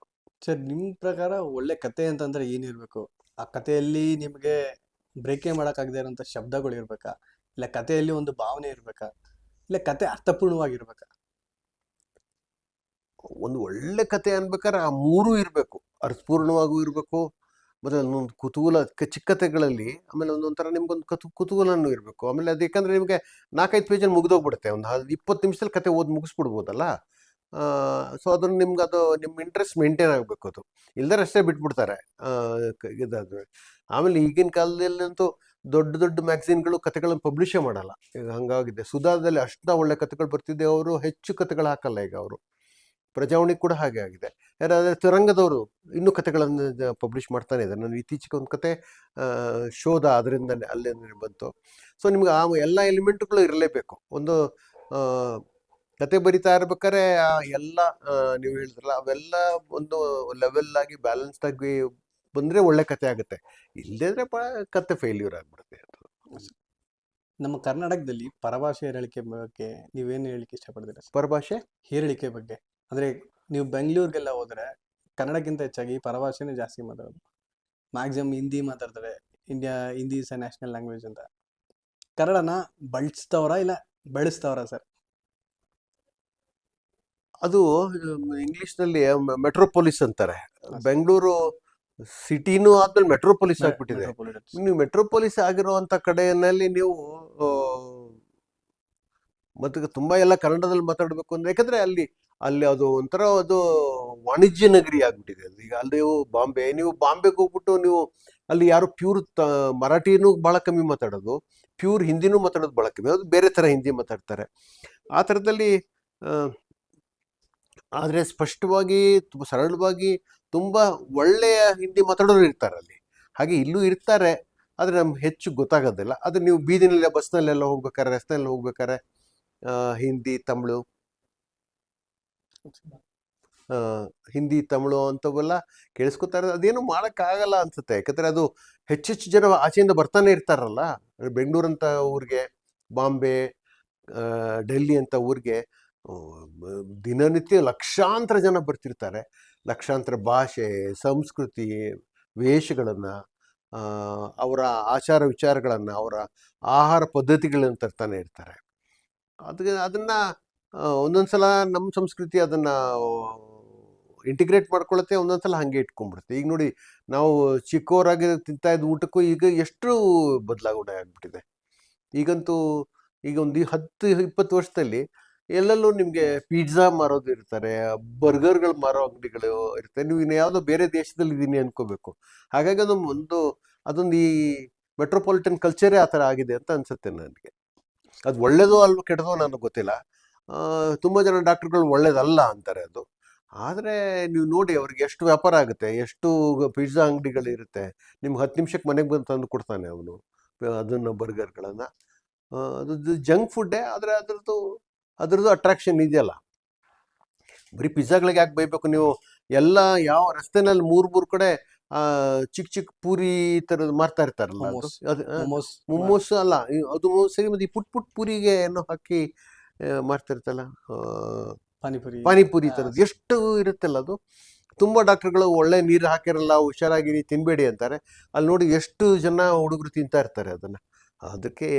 ಅದನ್ನು ಹಿಡಿಯೋದು ನಿಲ್ಲಿಸೋದು ಕಷ್ಟ ಅನಿಸುತ್ತೆ ನನಗೆ. ನೀವು ಕಥೆಯನ್ನು ಸಂಪೂರ್ಣವಾಗಿ ಬರೆದ ನಂತರ ಕೊನೆಯಲ್ಲಿ ಯೋಚನೆ ಮಾಡಿದ್ದೀರಾ, ಈ ಕಥೆಯಲ್ಲಿರೋ ಪಾತ್ರ ನನ್ನ ಕಸಿನ್ಗೆ ಸೂಟ್ ಆಗುತ್ತೆ, ನನ್ನ ಅಣ್ಣನಿಗೆ ಸೂಟ್ ಆಗುತ್ತೆ, ತಮ್ಮನಿಗೆ ಸೂಟ್ ಆಗುತ್ತೆ, ಅದೇ ರೀತಿಯಲ್ಲಿ ಆ ಥರ ಸಾಕಷ್ಟು ಸಾಮಗ್ರಿ ನಾನು ಎರವಲು ಪಡ್ಕೊಂಡಿದ್ದೀನಿ. ಅಂದರೆ ಯಾವುದೋ ಕಸಿನ್ ಯಾರೋ ಹೇಳಿರ್ತಾರೆ, ಅದು ತಲೆಯಲ್ಲಿ ಎಲ್ಲೋ ಕೂತ್ಕೊಂಡ್ಬಿಟ್ಟಿರುತ್ತೆ. ಅದು ಯಾರೋ ಫ್ರೆಂಡ್ಸ್ ಯಾರೋ ಸ್ನೇಹಿತರು ಹೇಳಿರ್ತಾರೆ, ಅದು ಕೂತ್ಕೊಂಡಿರುತ್ತೆ. ನನಗೆ ಪಾಪ ಅವರು ಹೋದ ವರ್ಷ ತೀರ್ಕೊಂಡ್ರು, ಪಂಡಿತ್ ರಾಜೀವ್ ತಾರನಾಥರು. ನನಗೂ ಭಾಳ ನನ್ನ ಗುರುಗಳು ಕೂಡ ಅವರು ನನಗೆ ಅವರ ಅನುಭವ ಹೇಳಿದ್ರು. ನನಗೆ 3 ವಿಶಿಷ್ಟವಾದ ಅನುಭವ. ನನ್ನ 4ನೇ ಕಥಾ ಸಂಕಲನದಲ್ಲಿ ಪಂಡಿತ್ ರಾಜೀವ್ ತಾರನಾಥರು ಹೇಳಿದ ಕಥೆಗಳು ಅಂತಲೇ ಬರೆದಿದ್ದೀನಿ. 3 ವಿಶಿಷ್ಟವಾದ ಅನುಭವ. ಅವ್ರು ಹೇಳಿದ್ಮೇಲೆ ನನಗೆ ಆ ತಲೆಯಲ್ಲಿ ಅದು ಇದ್ದು ಅದು ನಂದೇ ಅನುಭವ ಅನ್ನೋಂಗಾಯ್ತು. ಆಮೇಲೆ ಕೆಲವು ಅನುಭವಗಳು ಹೆಂಗಾಗತ್ತೆ ಅಂದರೆ ಅದು ನಿಮ್ಮ ಹತ್ರ ಇಟ್ಕೊಳಕ್ ಆಗದೇ ಇಲ್ಲ, ಅದನ್ನು ನೀವು ಹೊರಗಡೆ ತೆಗಿಲೇಬೇಕು. ಅದು ಕೆಲವ್ರು ಬೇರೆ ಬೇರೆ ಥರ ಇರ್ತಾರೆ. ನೀವು ಫಿಲ್ಮ್ ಮೇಕರು, ನೀವು ಫಿಲ್ಮಲ್ಲಿ ಮಾಡ್ತೀರಿ, ಪೇಂಟಿಂಗಲ್ಲಿ ಮಾಡ್ತಾನೆ, ನಾನು ಅದನ್ನ ಕತೆ ಬರ್ದಾಕ್ತೀನಿ ಅಷ್ಟೇ. ಅಂದರೆ ಬೇರೆ ಬೇರೆ ಥರ ಅದನ್ನು ನೀವು ತುಂಬ ದಿನ ಇಟ್ಕೊಳ್ಳೋಕ್ಕೆ ಆಗಲ್ಲ ನಿಮಗೆ. ಬಂದು ನಿಮ್ಮ ಮನಸ್ಸಿನಿಂದ, ನಿಮ್ಮ ತಲೆಯಿಂದ, ಪೂರ್ತಿ ನಿಮ್ಮ ಬೀಯಿಂಗಿಂದ ಅದು ಆಚೆ ಬಂದೇ ಬರುತ್ತೆ. ಅದು ನಿಮಗೆ ಇಟ್ಕೊಳ್ಳೋಕ್ಕಾಗದೇ ಇಲ್ಲ ಅದು.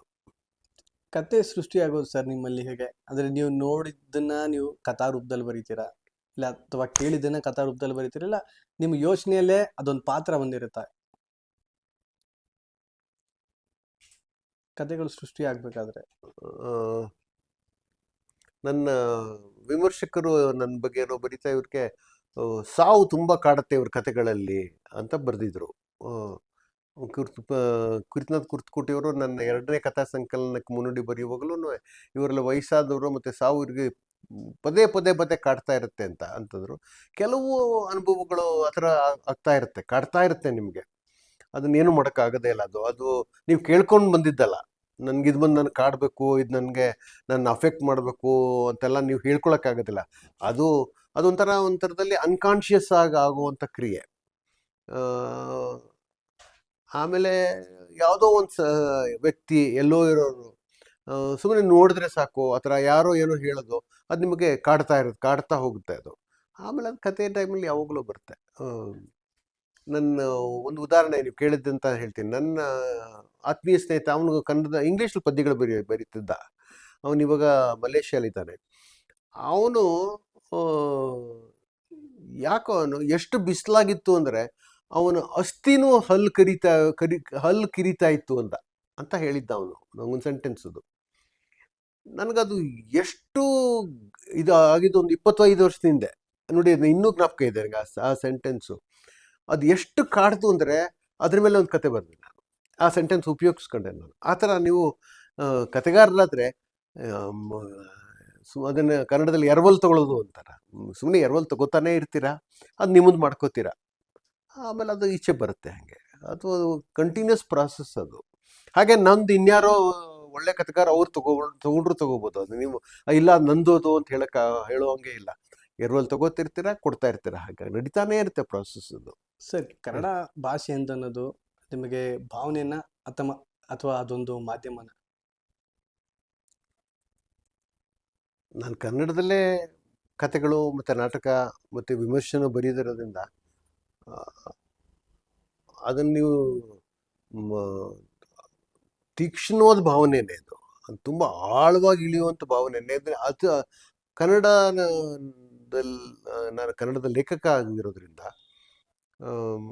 ನಿಮ್ಮನ್ನು ಕಾಡೋಷ್ಟು, ಕನ್ನಡ ಲೇಖಕನ ಕಾಡೋಷ್ಟು ಬೇರೆ ಯಾವ ಭಾಷೆನೂ ಕಾಡೋದು ಇಲ್ಲ. ಆಮೇಲೆ ಅದು ಭಾವನೆ. ಮತ್ತು ಇನ್ನೊಂದೇನು ಕೇಳಿದ್ರಿ? ಭಾವನೆಯನ್ನ ಅಥವಾ ಮಾಧ್ಯಮನ ಅಂತ. ನೀವು ಪೋರ್ಟ್ರೇ ಮಾಡಕ್ಕೆ ಯೂಸ್ ಮಾಡೋದು ಒಂದು ಮಾಧ್ಯಮ. ಒಂಥರದಲ್ಲಿ ಆ ಮಾಧ್ಯಮದಿಂದನೇ ನಮ್ಮ ಭಾವನೆ ತಾನೇ ಈಚೆ ಬರೋದು. ಸೊ ಎರಡು ಒಂಥರ ಪಕ್ಕ ಪರಸ್ಪರವಾಗಿ ಪೂರಕವಾಗೇ ಹೋಗುತ್ತವೆ ಅವು. ಹಾಗಾಗಿ ಅವೆರಡನ್ನೂ ವಿಭಿನ್ನವಾಗಿ ನೋಡೋದು ಸ್ವಲ್ಪ ಕಷ್ಟನೇ. ಯಾಕಂದರೆ ಅದೊಂದು ಮಾಧ್ಯಮ ಕೂಡ, ಮತ್ತು ನನ್ನ ಭಾವನೆಗಳನ್ನು ತೆರೆದಿಡುವಂಥ ಒಂದು ಮಾಧ್ಯಮ ಕೂಡ ಅದು. ನೀವು ಕಂಡ ಹಾಗೆ ಈಗಿನ ಯುವ ಪೀಳಿಗೆ ಕನ್ನಡನ ಬಳಸ್ತಾ ಇದ್ದಾರಾ ಇಲ್ಲ ಬೆಳೆಸ್ತಾ ಇದ್ದಾರಾ ಸರ್?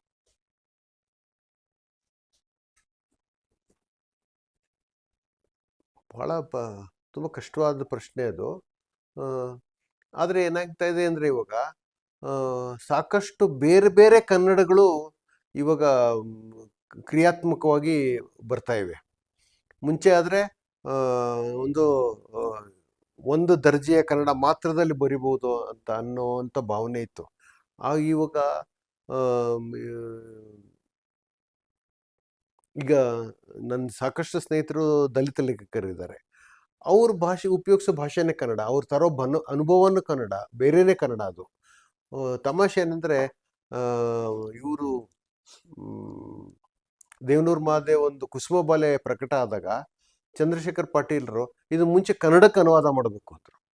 ಕನ್ನಡದ್ದೇ ಕಾದಂಬರಿ, ಅದು ಕನ್ನಡಕ್ಕೆ ಅನುವಾದ ಮಾಡಬೇಕು. ಯಾಕಂದರೆ ಅವ್ರಿಗೆ ಇಲ್ಲಿನ ನಂಜನಗೂಡು ಚಾಮರಾಜನಗರದಂಥ ಆ ದಲಿತರು ಉಪಯೋಗಿಸುವಂಥ ಭಾಷೆ ಅವ್ರಿಗೆ ಚಂದ್ರಶೇಖರ್ ಪಾಟೀಲ್ಗೆ ಅರ್ಥನೇ ಆಗಲಿಲ್ಲ ಅದು. ಹಾಗಾಗಿ ಹಲವಾರು ಬಾರಿ ನಮಗೆ ಧಾರವಾಡ ಕಡೆ ಹುಬ್ಳಿ ಕಡೆ ಅಂತ ಬರೆಯೋರು ಕನ್ನಡ ಸ್ವಲ್ಪ ಕಷ್ಟ ಆಗುತ್ತೆ ನಮಗೆ ಇದು ಮಾಡೋಕ್ಕೆ. ಆಮೇಲೆ ಆ ಥರ ಅನುಭವಗಳು ಆಗ್ತಾನೆ ಇರುತ್ತೆ. ಆದರೆ ಅವು ಇವಾಗ ಹೆಚ್ಚೆಚ್ಚು ಹೊಸ ಕನ್ನಡಗಳು ಒಳಗಡೆ ಬರ್ತವೆ. ಅದು ಹೆಚ್ಚು ನಮ್ಮ ಸಾಹಿತ್ಯನ ಸಮೃದ್ಧಿಯಾಗಿ ಮಾಡಿದೆ ಅಂತ ನಂಗೆ ಅನ್ಸುತ್ತೆ ನನಗೆ. ಆಮೇಲೆ ಅದನ್ನೆಲ್ಲ ನಾವು ಸ್ವೀಕರಿಸಲೇಬೇಕು. ಯಾಕಂದರೆ ಅದನ್ನು ಹಾಗಾಗಿ ಅದು ಕನ್ನಡ ಸ್ಟ್ಯಾಂಡರ್ಡ್ ಕನ್ನಡ ಅಂತ ಇಲ್ವೇ ಇಲ್ಲ ಇವಾಗ ನಿಮಗೆ. ಪಾಪ ಮೊನ್ನೆ ಇತ್ತೀಚೆಗೆ ನನ್ನ ಸ್ನೇಹಿತ ತೀರ್ಕೊಂಡ ಮೊಗಳ್ಳಿ ಗಣೇಶು, ಅವನು ಈ ಚನ್ನಪಟ್ಟಣದ ಕಡೆ ಕನ್ನಡ ಉಪಯೋಗಿಸ್ತಾನೆ, ದಲಿತರು ಉಪಯೋಗಿಸುವಂಥ ಕನ್ನಡ. ಈ ಥರ ಹೊಸ ಹೊಸ ಕನ್ನಡಗಳು ಬರ್ತಾನೆ ಇರುತ್ತೆ, ಬರೋದು ಒಳ್ಳೇದೇನೆ ಅಂತ ಅನ್ಸುತ್ತೆ ನನಗೆ.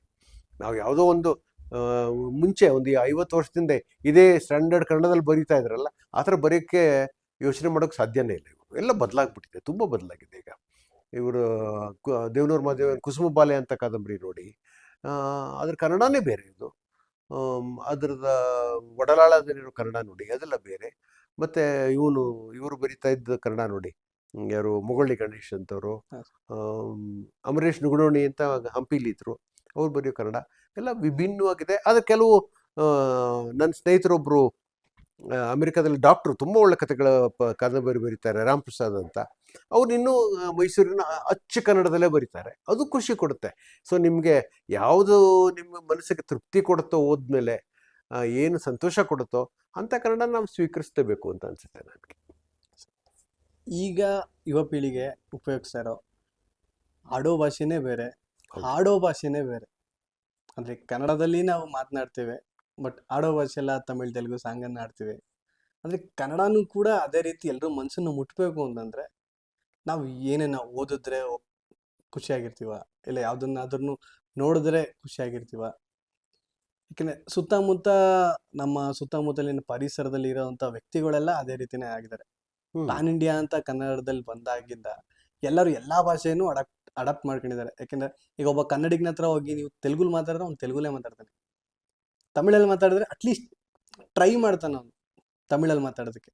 ಅದಕ್ಕೆ ಆಡೋ ಭಾಷೆಗೂ ಹಾಡೋ ಭಾಷೆಗೂ ವ್ಯತ್ಯಾಸ ತುಂಬಾ ಇದೆ ಅಲ್ವಾ? ಅದ್ರ ಬಗ್ಗೆ ನಿಮ್ಮ ಅಭಿಪ್ರಾಯ ಏನು ಸರ್? ನಾವು ಆ ಥರದಲ್ಲಿ ಬೇರೆಯವ್ರಿಗೆ ಹೋಲಿಸಿದ್ರೆ ಮಲಯಾಳ ಮಾತಾಡೋ ಕೇರಳ ಕಡೆನೋ, ಅಥವಾ ತಮಿಳು ಮಾತಾಡೋ ತಮಿಳ್ನಾಡೋನೋ, ಅಥವಾ ತೆಲುಗು ಮಾತಾಡೋ ಆಂಧ್ರ ಪ್ರದೇಶಕ್ಕೂ ನಾವು ಹೋಲಿಸಿದ್ರೆ ಕನ್ನಡದವ್ರು ಆ ಥರದಲ್ಲಿ ತುಂಬ ಉದಾರ ಹೃದಯಗಳು ಅಂತ ಅನ್ಸುತ್ತೆ. ನೀವು ಕಷ್ಟಪಟ್ಟಾದ್ರೂ ಅವ್ರಿಗೆ ನಾವು ಅವ್ರ ಭಾಷೆಯಲ್ಲಿ ಮಾತಾಡ್ತೀವಿ. ಆದರೆ ನಿಮಗೆ ಬೇರೆ ಭಾಷೆ ಮಾತಾಡೋ ಜನರಲ್ಲಿ ಅಷ್ಟು ಉದಾರತೆ ಕಾಣಲ್ಲ ನಿಮಗೆ. ನೀವು ಕೇರಳ ಕಡೆ ಕೆಲವು ಕಡೆ ಹೋಗಿ ನೀವು ಕನ್ನಡ ಮಾತಾಡಿದ್ರೆ ಯಾರು ಕೇಳಿಸ್ಕೊತಾರೆ ನಿಮ್ಮ ಹತ್ರ? ಅವ್ರಿಗೆ ಕೇರಳ ಇಂಗ್ಲೀಷ್ ಕೂಡ ಗೊತ್ತು. ನಾನು ತುಂಬ ಹೋಗ್ತಾಯಿದ್ದೆ ಕೇರಳಗೆ ಮುಂಚೆ ಕೆಲಸದ ಮೇಲೆ. ನಮ್ಮಲ್ಲಿ ಇಂಗ್ಲೀಷೂ ಕಷ್ಟನೇ, ಅಲ್ಲಿ ಅವ್ರಿಗೆ ಮಲಯಾಳಂನೇ ಜಾಸ್ತಿ. ತಮಿಳ್ನಾಡಲ್ಲೂ ಹಾಗೆ ಆಗುತ್ತೆ, ತೆಲುಗು ಇದು ಆಗುತ್ತೆ. ನಾರ್ತ್ ಇಂಡಿಯಾನಲ್ಲಂತೂ ಬಿಡಿ, ನೀವು ನಾರ್ತ್ ಇಂಡಿಯಾಗೆ ಹೋಗ್ಬಿಟ್ಟು ನಾವು ಯಾವುದೇ ಎಲ್ಲ ಆಗಲಿ ಹೋಗಿ ನೀವು ಕನ್ನಡದಲ್ಲಿ ಮಾತಾಡಿದ್ರೆ ಯಾರು ಕೇಳಿಸ್ಕೊಳ್ಳೋದಿಲ್ಲ. ಅವ್ರು ಹಿಂದಿಲೇ ಮಾತಾಡಿದ್ರೆ ಸರಿ. ಅದರಲ್ಲಿ ನಾವು ಎಲ್ಲ ಭಾಷೆನೂ ಒಪ್ಪಿಕೊಂಡು ಆಮೇಲೆ ಅದರಿಂದ ನಮ್ಮ ಸಂಸ್ಕೃತಿ, ನಮ್ಮ ಸಾಹಿತ್ಯ ಇನ್ನೂ ಹೆಚ್ಚು ಹೆಚ್ಚು ಸಂಪತ್ಭರಿತವಾಗ್ತಾ ಇದೆ ಅಂತಲೇ ಅನಿಸುತ್ತೆ ನನಗೆ. ಎಷ್ಟೋ ಪದಗಳು ಕನ್ನಡಕ್ಕೆ ಬಂದು ಸೇರ್ಕೊಂಡ್ಬಿಡುತ್ತವೆ, ಎಲ್ಲವೂ ಬಂದು ಸೇರ್ಕೊಳುತ್ತೆ. ಕನ್ನಡ ಭಾಷೆನೂ ಇಂಪ್ರೂವ್ ಆಗ್ತಾ ಹೋಗುತ್ತೆ, ದೊಡ್ಡದಾಗ್ತಾ ಹೋಗುತ್ತೆ. ಅದನ್ನು ಆಮೇಲೆ ಅದು ಯಾವ ಒಬ್ಬ ವ್ಯಕ್ತಿ ಹತ್ರ ಕೈನಲ್ಲಿ ಇಲ್ಲ ಅದು. ಅದಕ್ಕೆ ಇವಾಗ ಸಾಕಷ್ಟು ದೊಡ್ಡ ಚರ್ಚೆ ಆಗ್ತಾ ಇದೆ. ಎಜುಕೇಟೆಡ್ ಕ್ಲಾಸಲ್ಲಿ ಕನ್ನಡ ಶಾಲೆಗಳ ಮುಚ್ತಾ ಇದ್ದಾರೆ, ಏನು ಮಾಡೋದು, ಇದು ಕೆಟ್ಟದು ಇದು ಅಂತ. ಆದರೆ ಆ ಪರಿಸ್ಥಿತಿಗೆ ನಿಜವಾದ ಸೊಲ್ಯೂಷನ್ ಏನು ಅಂತ ನನಗೆ ಗೊತ್ತಿಲ್ಲ. ಪ್ರಾಯಶಃ ಒಳ್ಳೆ ಮೇಷ್ಟ್ರುಗಳು ಇಲ್ಲದೇ ಇದ್ದ ಕಾರಣ ಇರ್ಬೋದು ಅಂತ ಅಂದ್ಕೊಂಡಿದ್ದೀನಿ. ಈಗ ನಾನು ಓದಿದಾಗ ಅಷ್ಟು 50-60 ವರ್ಷದಿಂದ ನಮಗೆ ಕನ್ನಡನೇ ಆಗಲಿ ಇಂಗ್ಲೀಷೇ ಆಗಲಿ ಪಾಠ ಕಲಿಸೋರು ತುಂಬ ಒಳ್ಳೆ ಮೇಷ್ಟ್ರುಗಳಿದ್ರು, ತುಂಬ ಅದ್ಭುತವಾಗಿ ಹೇಳ್ಕೊಡೋರು. ಈಗಿನ ಪರಿಸ್ಥಿತಿನಲ್ಲಿ ಅದು ಇದಾರೋ ಅನ್ನೋ ಪ್ರಶ್ನೆಗೆ ನಂತರ ಸಮಾಧಾನಕರ ಉತ್ತರನೇ ಇಲ್ಲ. ಇಂಗ್ಲೀಷು ಅಂತ ನಿಮ್ಗೊಂದು ಉದಾಹರಣೆ ಹೇಳ್ತೀನಿ. ನಾವು ಆವಾಗೆಲ್ಲ ನಾವು masters degree question paper exam ಬರ್ದಿರ್ತಾರಲ್ಲ, ಅದನ್ನ ನಾವು ಮಾರ್ಕ್ಸ್ ಹಾಕ್ಬೇಕಲ್ಲ, ವ್ಯಾಲ್ಯೂಯೇಷನ್ ಮಾಡ್ಬೇಕಲ್ಲ. ಆವಾಗ ಕನ್ನಡದವರು ಇಂಗ್ಲೀಷವ್ರು ಎಲ್ಲ ಒಟ್ಟೊಟ್ಟಿಗೆ ಇರೋರು ಕ್ರಾಫರ್ಡ್ ಹಾಲಲ್ಲಿ. ನಾವು ಏನು ಇಂಗ್ಲೀಷ್ ಇಷ್ಟು ಕೆಟ್ಟದಾಗ ಬರಿತಾ ಇದ್ದಾನೆ ಹುಡುಗ, ಹೆಂಗೆ ಮಾಡೋದು ಅಂತ ಕೇಳುವಾಗ ಯಾರೋ ನಮ್ಮ ಸ್ನೇಹಿತರಿಗೆ ಹೇಳಿದ್ರೆ ಕನ್ನಡದವರು, ಅವರು ನೀವು ಇಂಗ್ಲೀಷ್ ಹೋಗ್ಲಿ ಕನ್ನಡದವರು ಕೆಟ್ಟದಾಗ ಬರಿತಾ ಇದ್ದಾರೆ ನೋಡಿ ಅಂದ್ರ. ಅಂದ್ರೆ ಏನೋ ಮೂಲಭೂತವಾಗಿ ಏನೋ ಪ್ರಾಬ್ಲಮ್ ಇದೆ, ಅದು ಬರೀ ಭಾಷೆದಲ್ಲ ಅಂತ ಅನ್ಸುತ್ತೆ ನನಗೆ. ಅದನ್ನ ಅವರು ಆ ಪ್ರಾಬ್ಲಮ್ ಗಂಭೀರವಾಗಿ ತಗೊಳ್ತಾ ಇಲ್ವೋ, ಯಾಕೆ ತಗೊಳ್ದೇ ಇದ್ರೆ ಯಾಕೆ ತಗೋತಾ ಇಲ್ಲ ಅನ್ನೋ ಪ್ರಶ್ನೆಯನ್ನು ನಾವು ಕೇಳ್ಕೊಳ್ಳೇಬೇಕು ನಾವು. ಸರ್, ಈಗಿನ ಶಿಕ್ಷಣದ ಬಗ್ಗೆ ನೀವೇನು ಹೇಳ್ತೀರಾ ಸರ್? ಶಿಕ್ಷಣ ಅಂತಂದ್ರೆ ಶಿಕ್ಷೆ ಹಣದ ಮೇಲೆ ಅಂತೀರಾ? ಅಂದ್ರೆ ಹಣದ ಮೇಲೆ ವಿದ್ಯಾಭ್ಯಾಸ ಎಲ್ಲ ನಿಂತಿದೆ ಇವಾಗ. ನೀವು ಒಂದು LKGಗೆ ಸೇರಿಸ್ತೀನಿ ಅಂತಂದ್ರೂ ಕೂಡ ಮಗುಗೆ ಮಿನಿಮಮ್ ಅಂತಂದ್ರೂ 40,000-50,000 ಆಗುತ್ತೆ. ಶಿಕ್ಷಣ ಆಗಿನ ಕಾಲದ ಶಿಕ್ಷಣಕ್ಕೂ ಈಗಿನ ಕಾಲದ ಶಿಕ್ಷಣಕ್ಕೂ ವ್ಯತ್ಯಾಸ ಏನು?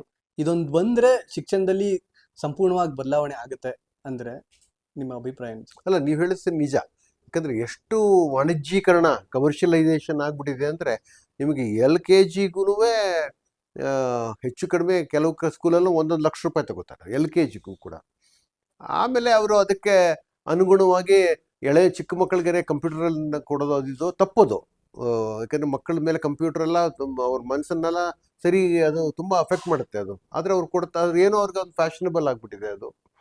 ಆಮೇಲೆ ತುಂಬಾ ಜನಕ್ಕೆ ಅಷ್ಟು ಫೀಸ್ ಕೊಟ್ಟು ಸೇರಿಸ್ತಾ ಇದ್ದೀನಿ ಅನ್ನೋದು ಅದು. ಮತ್ತೆ ಇನ್ನೊಂದು ಬಹಳ ಫ್ಯಾಷನಬಲ್ ಆಗಿರೋದು ಟ್ಯೂಷನ್ಗೆ ಹಾಕೋದು.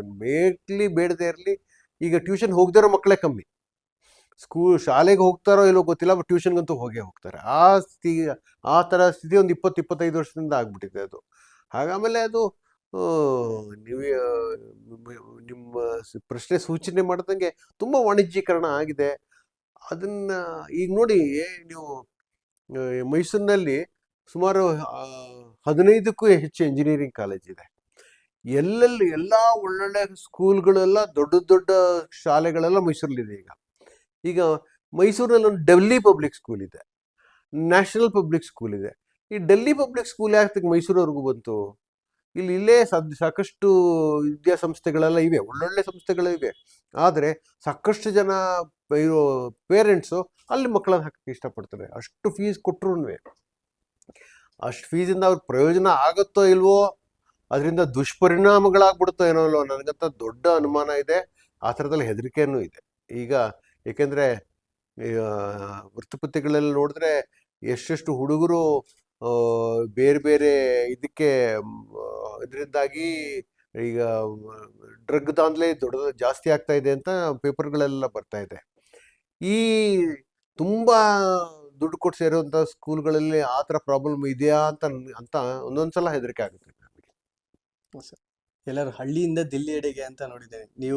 ನಾನು ಕೇಳ್ಪಟ್ಟಿಗೆ ಚಾಮರಾಜನಗರದ ಹಳ್ಳಿಯಲ್ಲಿ ಹುಟ್ಟು ನೀವು ಸಪ್ತಸಾಗರದ ಆಚೆ ಅಂತ ಯುರೋಪ್ ಅಲ್ಲಿವರೆಗೂ ಹೋಗಿ ನೀವು ಅಧ್ಯಾಪನ ಮಾಡಿ ಬಂದಿದ್ದೀರಾ. ಆದರೆ ನಿಮ್ಮ ಎಕ್ಸ್ಪೀರಿಯನ್ಸ್ ಬಗ್ಗೆ ಏನು ಹೇಳಲಿಕ್ಕೆ ಇಷ್ಟಪಡ್ತೀರಾ ಸರ್? ನಮ್ಮ ಭಾರತದ ಪ್ರಾಧ್ಯಾಪಕರಾಗಿ ನೀವು ಕಾರ್ಯನಿರ್ವಹಿಸಿರೋದಕ್ಕೂ ಬೇರೆ ಹೊರದೇಶದಲ್ಲಿ ನೀವು ಕಾರ್ಯನಿರ್ವಹಿಸಿರೋದಕ್ಕೂ ವ್ಯತ್ಯಾಸ ಏನಿದೆ ಸರ್? ಒಂದು ವಿಷಯ, ಅಲ್ಲಿ ನೀವು ಭಾರತದ ಆಚೆನಲ್ಲಿ ನಿಮಗಿರೋ ಸಂಶೋಧನೆಗೆ, ರಿಸರ್ಚ್ಗೆ ಸಿಗುವಂಥ ನಿಮ್ಮ ಆ ಮಟ್ಟನ ತುಂಬ ಮೇಲೆ, ಅದು ತುಂಬ ಮೇಲಿನ ಮಟ್ಟದಲ್ಲೇ ಅವ್ರ ಸಂಶೋಧನೆ ಇರುತ್ತೆ. ಹಾಗಾಗಿ ನನಗನ್ಸೋದು ನಮ್ಮ ಪ್ರತಿಭಾವಂತ ವಿದ್ಯಾರ್ಥಿಗಳೆಲ್ಲ ಅದನ್ನು ಮಾಡಲೇಬೇಕು ಅಲ್ಲ. ಯಾಕಂದರೆ ನಾವು ಯಾವ ಮಟ್ಟದಲ್ಲಿ ಇದ್ದೀವಿ ಅಂತ ನಮ್ಗೆ ಗೊತ್ತೇ ಆಗೋದಿಲ್ಲ. ನಾವು ಒಂಥರದಲ್ಲಿ ಕುಪ್ಪಮಂಡುಕಳಾಗಿರ್ತೀವಿ. ನೀವು ಆಚೆ ಹೋದಾಗಲೇ ಗೊತ್ತಾಗೋದು ನಿಮ್ಮ ಲೆವೆಲ್ ಎಲ್ಲಿದೆ ಅಂತ. ಅದು ಸಂಶೋಧನೆಗೆ. ಆದರೆ ಬೇರೆ ವಿಷಯದಲ್ಲಿ ನಮ್ಮ ದೇಶ, ನಮ್ಮ ನಾಡು, ನಮ್ಮ ಭಾಷೆ ಬಿಟ್ಟು ಇನ್ಯಾವುದು ಬೇರೆ ಸಿಗೋದಿಲ್ಲ. ನೀವು ಎಲ್ಲೇ ಹೋಗಿ ಏನಾದರೂ, ನಾನು ಮೈಸೂರಿನವನಾದ್ರಿಂದ ಯಾವುದೇ ಎಲ್ಲೋ ಹೋಗಿದ್ರು ಕಡೆಗೆ ನೀವು ಮೈಸೂರಿಗೆ ವಾಪಸ್ ಬರಬೇಕು. ಇಲ್ಲಿ ಕೂಡ ಸಿಗುವಂಥ ಈಗ ನಿಮ್ಮ ಸ್ನೇಹಿತರು ಬಂದು ಮಾತಾಡೋವಂಥದ್ದಂಥ ಖುಷಿ ನಿಮ್ಗೆ ಇನ್ನೆಲ್ಲೂ ಸಿಗೋದಿಲ್ಲ. ಕನ್ನಡದಲ್ಲಿ ಮಾತಾಡೋಷ್ಟು ಖುಷಿ ನಿಮ್ಗೆ ಯಾವ ಭಾಷೆಯಲ್ಲೂ ಸಿಗೋದಿಲ್ಲ. ನೀವು ಅದರಲ್ಲಿ ನಿಮ್ಗೆ ಮಾಸ್ಟ್ರಿ ಇರ್ಬೋದು. ನಾನು 45 ವರ್ಷ ಸ್ನಾತಕೋತ್ತರ ಲೆವೆಲಲ್ಲಿ ಇಂಗ್ಲೀಷ್ ಪಾಠ ಮಾಡಿದ್ರು ಕೂಡ ಕನ್ನಡದಲ್ಲಿ ಮಾತಾಡೋಷ್ಟು ಖುಷಿ, ಕನ್ನಡದಲ್ಲಿ ಬರೆಯೋಷ್ಟು ಖುಷಿ ನಿಮ್ಗೆ ಸಿಗೋದಿಲ್ಲ ಬೇರೆದ್ರಲ್ಲಿ ಅಂತ ಅನ್ಸುತ್ತೆ ನನಗೆ. ಮತ್ತೆ ನೀವು ಬರೆಯೋ ಕಥೆಗಳೆಲ್ಲ ಹುಟ್ಟೋ ಸಮಯ ಯಾವುದು ಸರ್? ಅದು ಹೇಳೋದು ಕಷ್ಟ. ಯಾಕಂದರೆ ಯಾವ್ಯಾವಾಗಲೂ ಬರ್ಸ್ಕೊಳುತ್ತೆ ರೀ. ಹಾಂ ಸರ್. ಅಂದರೆ ಒಂದು ಇವರು ಕನ್ನಡ ಇಂಗ್ಲೀಷ್ನ ರಾಜಾರಾವ್ ಹೇಳೋರು, ದೊಡ್ಡ ಕಾದಂಬರಿಕಾರರವರು. ನಾನು ಬರೆಯಲ್ಲ, ಅದು ಬರ್ಸ್ಕೊಳುತ್ತೆ ಅನ್ನೋರು. ರಾಮಾನುಜನ್ ಕೂಡ ಹಾಗೆ ಹೇಳೋರು. ಅದು ನಿಮ್ಗೆ ಯಾವಾಗ ಬರುತ್ತೆ ಅಂತ ಹೇಳೋಕ್ಕೆ ಆಗೋದಿಲ್ಲ. ಯಾವಾಗಲೋ ಬರುತ್ತೆ, ಆ ಗಳಿಗೆಯಲ್ಲಿ ಕೂತ್ಕೊಂಡು ಬರೀಲೇಬೇಕು ಅನ್ಸುತ್ತೆ. ನೀವು ಅದನ್ನೇನಾದ್ರು ಮುಂದೆ ಹಾಕಿದ್ರೆ ಮತ್ತೆ ಬರೆಯೋಕ್ಕಾಗಲ್ಲ. ಅದು ನನ್ನ ಅನುಭವ. ಈಗ ತುಂಬ ಜನ ತಲೆಯಲ್ಲಿ ಇಟ್ಕೊಂಡು ಕೂತಿರ್ತಾರೆ. ನನ್ನ ಸ್ನೇಹಿತರೊಬ್ಬರು, ಅವರು ಟ್ರೈಬಲ್ ಕಮ್ಯುನಿಟಿಯಿಂದ ಬಂದವರು, ತೆಲುಗು ಮಾತಾಡೋರು. ಅವ್ರು ಹೇಳಿದ್ರು, ನನಗೊಂದು ವಿಶಿಷ್ಟವಾದ ನನಗೊಂದು ಅನುಭವ ನನಗಿದೆ, ಅದನ್ನು ನಾನು ಕಾದಂಬರಿ ಬರಿಬೇಕು ಅಂತ ಇದ್ದೀನಿ, ಬರಿತೀನಿ ಅಂದರು. ನಾನಂದರೆ ನಿಮ್ಗೆ ಎಷ್ಟು ವರ್ಷದಿಂದ ನಿಮ್ಮ ತಲೆನಲ್ಲಿ ಇದೆ ಅಂದೆ. ಅವ್ರು 15 ವರ್ಷದಿಂದ ಅಂದರು. ಹಂಗಾರೆ ನಿಮ್ಗೆ ಅದನ್ನು ಬರೆಯೋಕ್ಕಾಗಲ್ಲ ಬಿಡಿ ಅಂದೆ ನಾನು. ಯಾಕೆಂದರೆ ನಿಮ್ಗದು ನಿಮ್ಗೆ ಆಚೆ ಹಾಕ್ದೆ ಹಂಗೆ ಇಟ್ಕೊಂಡ್ರೆ ಹಾಗೆ ಹೋಗ್ಬಿಡುತ್ತೆ. ಅದು ಒಂಥರ ಒಣಗೋದಂಗೆ ಹೋಗ್ಬಿಡುತ್ತೆ. ಅದು ಆಚೆ ಬರಲೇಬೇಕು ಬೇಗ. ಆಮೇಲೆ ಅದನ್ನು ಇಂಪ್ರೂವ್ ಮಾಡ್ಕೊಳ್ಳೋದು ಬೇರೆ ವಿಷಯ, ಆದರೆ ಅದು ತಕ್ಷಣ ಆಚೆ ಬರಬೇಕು. ಸರ್, ನೀವು ಕತೆಗಳನ್ನ ಬರೆಯೋದಕ್ಕೆ ನಿಶಬ್ದತೆನ ಇಷ್ಟಪಡ್ತೀರಾ ಅಥವಾ ಗೊಂದಲನ ಇಷ್ಟಪಡ್ತೀರಾ ಸರ್? ಸುತ್ತಮುತ್ತ ಯಾರಾದರೂ ಮಾತಾಡ್ತಿದ್ರೆ ಅವಾಗ ನನಗೊಂದು ಕತೆ ಹುಟ್ಟುತ್ತೆ ಅಂತ ಅನ್ನೋದನ್ನ ಇಷ್ಟಪಡ್ತೀರಾ? ನಂಗೆ ಇಷ್ಟ. ನನಗೆ ನಾನು ಎಲ್ಲ ಈ ಥರ ಏನಾದ್ರು ಗಲಾಟೆಗಳು ಆಗ್ತಿರುತ್ತೆ. ಒಂದೊಂದ್ಸಲ ಮನೇಲಿ ಟಿ ವಿನೂ ಹಾಕಿರುತ್ತೆ, ಹುಡುಗಿಯನ್ನು ಮಾತಾಡ್ತಿರ್ತಾರೆ. ಹಂಗೆ ಇವಾಗೆಲ್ಲ ಬರೆಯೋಕ್ಕೆ ನಂಗೆ ಹಾಗೆ ಭಾಳ ಇಷ್ಟ ಅಂಥ ಟೈಮ್ನಲ್ಲಿ. ಈ ಕೆಲವರು ನಾನು ಸೈಲೆಂಟಾಗಿ ಎಲ್ಲ ಬಾಗಿಲು ಹಾಕ್ಕೊಂಡು ಕಿಟಕಿಗಳೆಲ್ಲ ಮುಚ್ಕೊಂಡು ಕೂತ್ಕೊಂಡು ಬರಿತೀನಿ ಅನ್ನೋದು ಆ ಥರ ನನ್ಗೆ ಹಂಗೆ ಅನ್ಸೋದೇ ಇಲ್ಲ. ಅದು ಹಂಗೆ ಏನೋ ನಂಗೆ ಇನ್ಯಾರೋ ಮಾತಾಡ್ತಿರ್ತಾರೆ, ಇನ್ನೇನೋ ಹೇಳ್ತಾರೆ. ರಸ್ತೆನಲ್ಲಿ ನಿಮಗೆ ತರಕಾರಿ ಮಾರೋನೇನೋ ಕೂಗ್ತಾನೆ, ಆಮೇಲೆ ಇನ್ಯಾವನೋ ಮಾರೋನು ಇನ್ನೇನೋ ಕೂಗ್ತಾನೆ, ಇನ್ನೇನೋ ಇರುತ್ತೆ. ಅಂತ ಖುಷಿ ಕೊಡುತ್ತೆ ನಂಗೆ ಅಂಥ ಟೈಮಲ್ಲಿ ಬರೆಯೋದೇನೆ. ಇತ್ತೀಚೆಗೆ ನಾನೊಂದು 10 ದಿವಸದಿಂದ ಒಂದು ನಾಟಕ ಬರೆದು ಮುಗಿಸ್ದೆ. ಅದನ್ನು ತುಂಬ ಕಾಡ್ತಾ ಇದ್ದಿದ್ದು ನಾಟಕ ಅದು. ನಾನು ಇಲ್ಲೇ ಕೂತ್ಕೊಂಡು ಬರೆದೆ. ನನಗೆ ಇಲ್ಲಿ ಕಿಟಕಿಗಳಿಂದ ಏನೋ ಮಾತು ಕೇಳಿಸ್ತಿರುತ್ತೆ, ಯಾರ್ದೋ ಮಾತು ಕೇಳಿಸ್ತಾ ಇರುತ್ತೆ. ರಸ್ತೆಯಲ್ಲಿ ಯಾರೋ ಏನೋ ಸ್ಕೂಟ್ರ್ ಹೋಗುತ್ತೆ. ಅದೆಲ್ಲ ಇದ್ದೇ ಇರ್ತದೆ. ಅದೇ ನನಗೆ ಒಂಥರ ಖುಷಿ ಕೊಡುತ್ತೆ. ಅದು ಒಂದೊಂದ್ಸಲ ಟಿ ವಿನೂ ಆನ್ ಆಗಿರುತ್ತೆ, ಅದು ನೋಡ್ತೀನೋ ಇಲ್ಲೋ ಬೇರೆ ವಿಷಯ, ಬಟ್ ಏನೋ ಕೇಳಿಸ್ತಾ ಇರುತ್ತೆ. ಬಟ್ ನನ್ನ ಪಾಡಿಗೆ ನಾನು ಬರಿತಾ ಇರ್ತೀನಿ. ಅದು ಒಂದೊಂಥರ ಬೇರೆ ಥರ ಇದು. ಬಟ್ ಕೆಲವರು ಹಾಗೆ ಕೂತ್ಕೊಂಡು 8 ಗಂಟೆಯಿಂದ 10 ಗಂಟೆ 15ವರೆಗೂ ದಿನ ಬರೆಯೋರು ಅಂತಾರೆ ಇರ್ತಾರೆ. ನನ್ನ ಕೈಲಿ ಆ ಕೆಲಸ ಹಂಗೆ ಆಗಲ್ಲ ನನಗೆ. ಅದು ಬೇರೆಯವರು ಅವರ ಬರವಣಿಗೆಯನ್ನು ಮಾಡ್ಕೊಂಡಂಗೆ ಅದು ಬೇರೆ ಥರ ಆಗುತ್ತೆ ಅದು. ಸರ್, ನೀವು ನಿಮ್ಮ ಕತೆಗಳಲ್ಲಿ ಕವನ ರೂಪದಲ್ಲಿ ಹೇಳಲಿಕ್ಕೆ ಇಷ್ಟಪಡ್ತೀರಾ ಇಲ್ಲ ಭಾವನೆಗಳ ಮುಖಾಂತರ ಒಂದು ಕತೆನ ಬೇರೆಯವರಿಗೆ ಮುಟ್ಟಿಸ್ಬೇಕು ಅಂತ ಇಷ್ಟಪಡ್ತೀರಾ? ನಾನು ನಾಟಕದಲ್ಲಿ ಹಂಗೆ ಮಾಡ್ತೀನಿ. ಇದಕ್ಕೆ ಬರೆದು ಒಂದು ನೆರಳು ಕರೆಯೋ ಸುಮೆ ಅಂತ ಈಗಷ್ಟೇ ಬರೆದು ಮುಗಿಸಿದ್ದೀನಿ. ನನ್ನ ಸ್ನೇಹಿತರಿಗೆ ಟೈಪಿಂಗ್ ಕೊಟ್ಟಿದ್ದೀನಿ, ಅವರು ಮಾಡಿಕೊಡ್ತಾರೆ, ನನ್ನ ಆತ್ಮೀಯ ಸ್ನೇಹಿತರವರು. ಅದರಲ್ಲಿ ಸಾಕಷ್ಟು ಹಾಡುಗಳಿದೆ. ನಾನು ಹಿಂದೆ ಒಂದು ಚೆರು ಅಂತ ಒಂದು ನಾಟಕ ಬರ್ತಿದ್ದೆ, ಅದನ್ನು ಸ್ಟೇಜ್ ಮಾಡಿದ್ದಾರೆ. ಅದರಲ್ಲೊಂದು 4-5 ಹಾಡುಗಳಿದೆ. ಸೊ ನಿಮ್ಗದು ನಾಟಕದಲ್ಲಿ ಪರ್ಟಿಕ್ಯುಲರ್ಲಿ ಅದು, ಮತ್ತು ಕತೆಗಳಲ್ಲೂ ಕೂಡ ನಿಮ್ಗೆ ಅಲ್ಟಿಮೇಟಾಗಿ ನಿಮ್ಮ ಐಡಿಯಲ್ ಅಂತ ಇರಲ್ಲ, ಅದು ನಿಮ್ಮ ಸೃಷ್ಟಿ ಕಾರ್ಯಕ್ಕೆ ಅದರ ಉತ್ಕೃಷ್ಟವಾದ ಸ್ಥಿತಿ ಯಾವುದು ಅಂದರೆ ಕಾವ್ಯನೇ, ಪದ್ಯನೇ ಅದು. ಏಕೆಂದರೆ ನಿಮಗೆ ಒಂದು ಕಥೆಯಲ್ಲಿ ಹೇಳೋ ಒಂದು ಭಾವನೆನ ಒಂದು ಸಾಲು ಪದ್ಯ ಹೇಳ್ಬಿಡುತ್ತೆ. ಅದು ನಿಮ್ಗೊಂದು ಸಾಲು ಪದ್ಯ, ಒಳ್ಳೆ ಪದ್ಯ ಆದರೆ ಅದು ನಿಮ್ಮನ್ನು ಈ ಕಾಡ್ತಾ ಇರುತ್ತೆ. ಅದರ ಅರ್ಥಗಳನ್ನು ಓದಾಗಲೂ ಹೊಸ ಅರ್ಥ ಬರ್ತಾ ಇರುತ್ತೆ. ಹಾಗಾಗಿ ಅದು ನಿಮ್ಮ ಯಾವುದೇ ಸೃಜನಾತ್ಮಕ ಲೇಖಕನಿಗೆ, ಸೃಷ್ಟಿ ಕಾರ್ಯದಲ್ಲಿ ತೊಡ್ಕೊಂಡಿರೋನಿಗೆ ಅಲ್ಟಿಮೇಟಾಗಿ ಒಂದು ಹಾಡೆ ಅಂದರೆ ಕಾವ್ಯನೇ. ಕಾವ್ಯ ಅಂದರೆ ಗದ್ಯ ಕೂಡ ಯಾವಾಗಲೂ ಕಾವ್ಯದ ಲೆವೆಲ್ಗೆ ಹೋಗೋಕ್ಕೆ ಪ್ರಯತ್ನ ಪಡ್ತಾ ಇರುತ್ತೆ ಅಂತಲೇ ಎಲ್ಲ ವಿಮರ್ಶಕರು ಅದನ್ನೇ ಹೇಳೋದು. ಸರ್, ನೀವು ಬರೆಯೋ ಕತೆಗಳಲ್ಲಿ ಯಾವಾಗಲೂ ನಿಮ್ಮ ತಲೆಯಲ್ಲಿ ಒಂದು ಸಂಗೀತ ಓಡ್ತಾ ಇರುತ್ತೆ ಸರ್. ಯಾವಾಗಲೂ ನೀವು ಕತೆಗಳು ಬರಿಬೇಕಾದ್ರೆ ಭಾವನೆಗಳಲ್ಲಿ ಒಂದು ಮೌನವಾದ ಸಂಗೀತ, ಖುಷಿಯಲ್ಲಿ ಯಾವುದೋ ಒಂದು ಸುಮಧುರವಾದ ಸಂಗೀತ, ಆ ರೀತಿ ಓಡ್ತಿರುತ್ತೆ ಸರ್ ನೀವು ಕತೆ ಬರಿಬೇಕಾದ್ರೆ. ಎಲ್ಲೋ ಹಿಂದೆ ಇರುತ್ತೆ, ಸಂಗೀತದ್ದೊಂದು ಛಾಯೆ ಎಲಿಮೆಂಟ್ ಇರುತ್ತೆ. ಯಾವುದೋ ಹಾಡು, ಯಾವುದೋ ಸಂಗೀತ, ಯಾವುದೋ ರಾಗ, ಒಂಥರ ಎಲ್ಲೋ ಹಿಂದೆ ಕೂತ್ಕೊಂಡಿರುತ್ತೆ. ಅದು ನೀವೇನಾದ್ರೂ ಅದನ್ನು ತೆಗಿಯೋಕ್ಕಾಗೋದೇ ಇಲ್ಲ. ಅದಕ್ಕೆ ಯಾವಾಗಲೂ ನಿಮ್ಮ ಮನಸ್ಸಿನಲ್ಲಿ ಕಾಡ್ತಾನೆ ಇರುತ್ತಲ್ಲ ಅದು. ಸೊ ಇದ್ದೇ ಇರುತ್ತೆ, ಅದನ್ನು ನೀವು ತೆಗಿಯೋಕ್ಕಾಗೋದೇ ಇಲ್ಲ. ನಾನು ಇತ್ತೀಚೆಗೆ ಒಂದು ನಾಟಕ ಬರೆದಿರೋದ್ರಲ್ಲಿ ತುಂಬ ಹಾಡುಗಳು ಇದ್ದಿದ್ದರಿಂದ ಅದು ಸಾಕಷ್ಟು ಹಾಡುಗಳಿವೆ.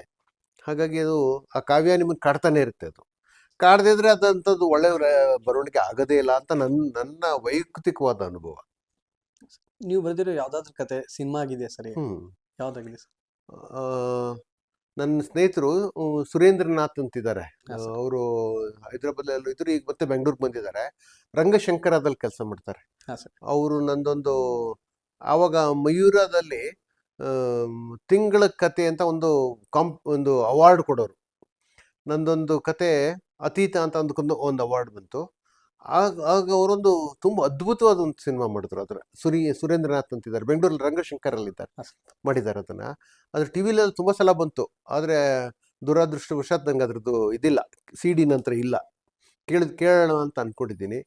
ಆಮೇಲೆ ಮೊನ್ನೆ ಒಂದು ಸ್ವಲ್ಪ ದಿವಸದಿಂದ ನಾನು ಬಂದ ಕಾಂಚನ ಸೀತಾ ಅದನ್ನು ಅದು ತೆಲುಗುಗೂ ಭಾಷಾಂತರ ಆಗಿದೆ, ತಮಿಳಿಗೆ ಆಗಿದೆ. ನನ್ನ ಸ್ನೇಹಿತರು ನಲ್ತಂಬಿ ಅಂತಿದ್ದಾರೆ, ಅವ್ರು ಮಾಡಿದ್ದಾರೆ. ತೆಲುಗುಗೆ ಒಬ್ಬರು ರಾಮಚಂದ್ರನ್ ಅನ್ನೋರು ಮಾಡಿದ್ದಾರೆ.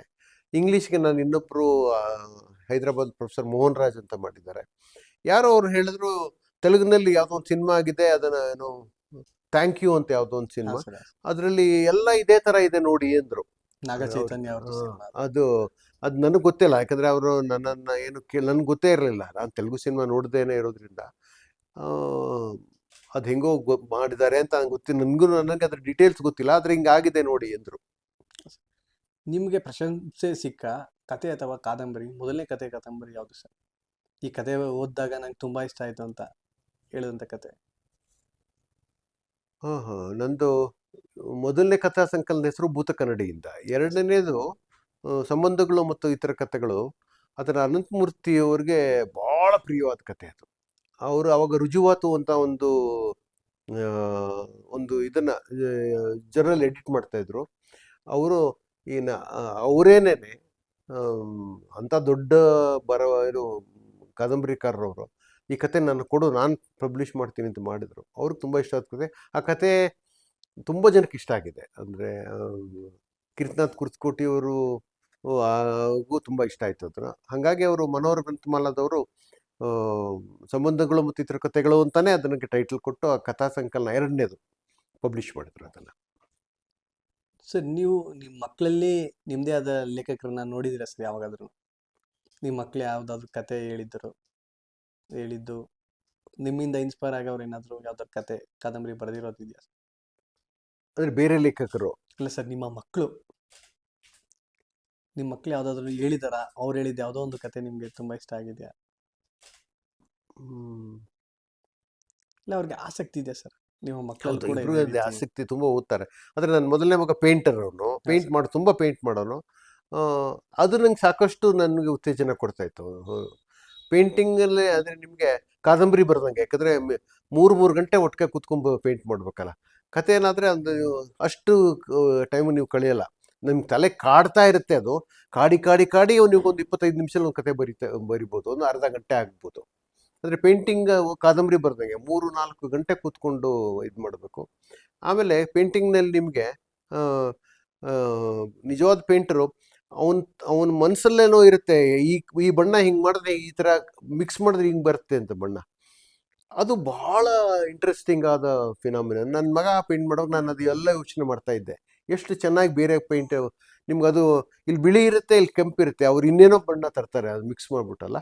ಅದು ಅದ್ಭುತವಾದ ಕ್ರಿಯೆ ಅಂತ ಅನಿಸುತ್ತೆ ನನಗೆ. ರ್ಯಾಪಿಡ್ ಫೈರ್ ಥರ 2 ಆಪ್ಷನಲ್ಲಿ ಯಾವ ಆಪ್ಷನ್ನ ಸೆಲೆಕ್ಟ್ ಮಾಡ್ತೀರಾ ಮತ್ತು ಕಾರಣ ಏನು ಅಂತ ಹೇಳಿ ಸರ್. ಅಡಿ ನಾವೆಲ್ಸಾ ಅಥವಾ ಪೊಯೆಟ್ರಿನ ಸರ್? ಪೋಯ್ಟ್ರಿ. ವೈ? ಬಿಕಾಸ್ ನಾವೆಲ್ಲಿ ಒಂದು 100 ಪೇಜಲ್ಲಿ ಹೇಳೋದನ್ನು ಒಂದು ಸಾಲಲ್ಲಿ ಪೋಯ್ಟ್ರಿ ಹೇಳಿಬಿಡುತ್ತೆ. ಪೆನ್ನ ಅಥವಾ ಕೀಬೋರ್ಡಾ ಸರ್? ಪೆನ್ನೇ. ಕೀಬೋರ್ಡ್ ನೀವು ಮಾಡಿ. ಸೈಲೆನ್ಸ್ ಇರಬೇಕಾ ಇಲ್ಲ ಬ್ಯಾಕ್ಗ್ರೌಂಡ್ ಮ್ಯೂಸಿಕ್ ಇರಬೇಕಾ ಸರ್? ಸೈಲೆನ್ಸು ಇರಬೇಕು, ಬ್ಯಾಕ್ಗ್ರೌಂಡ್ ಮ್ಯೂಸಿಕ್ ಎಲ್ಲೋ ಸೈಲೆಂಟಾಗಿದ್ದರೆ ಒಳ್ಳೆಯದು. Background music. ಕ್ಲಾಸಿಕ್ ಸಾಹಿತ್ಯನ ಅಥವಾ ಮಾಡರ್ನ್ ಕಥನನ ಸರ್?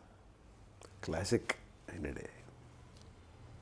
Thank you sir. ನನ್ನದು ಕೊನೆ ಪ್ರಶ್ನೆ, ನಿಮ್ಮ ಮುಂದಿನ ಕತೆ ಭಾಷೆಯ ಪ್ರೇಮಕ್ಕೇನ ಅಥವಾ ಯುವಕರ ಬದುಕೇನ? ಭಾಷೆಯ ಪ್ರೇಮಕ್ಕ ಅಥವಾ ಯುವಕರ ಬದುಕುಗ?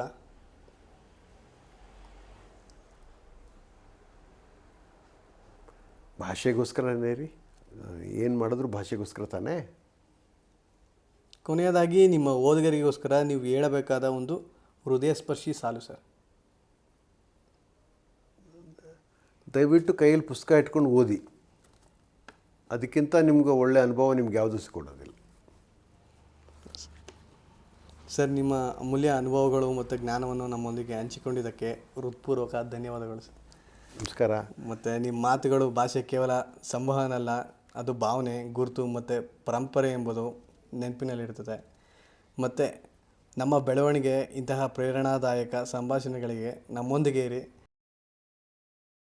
ಖಂಡಿತ ಇದೊಂದು ಭಾಳ ಅದ್ಭುತವಾದ ಅನುಭವ, ನನಗೂ ಕೂಡ ವಿಶಿಷ್ಟವಾದ ಅನುಭವ. ಇದಕ್ಕೆ ನಾನು ನಿಮ್ಮ ಎಲ್ಲರಿಗೂ, ನಿಮ್ಮ ಟೀಮ್ಗೆ ಚಿರಋಣಿ. Thank you.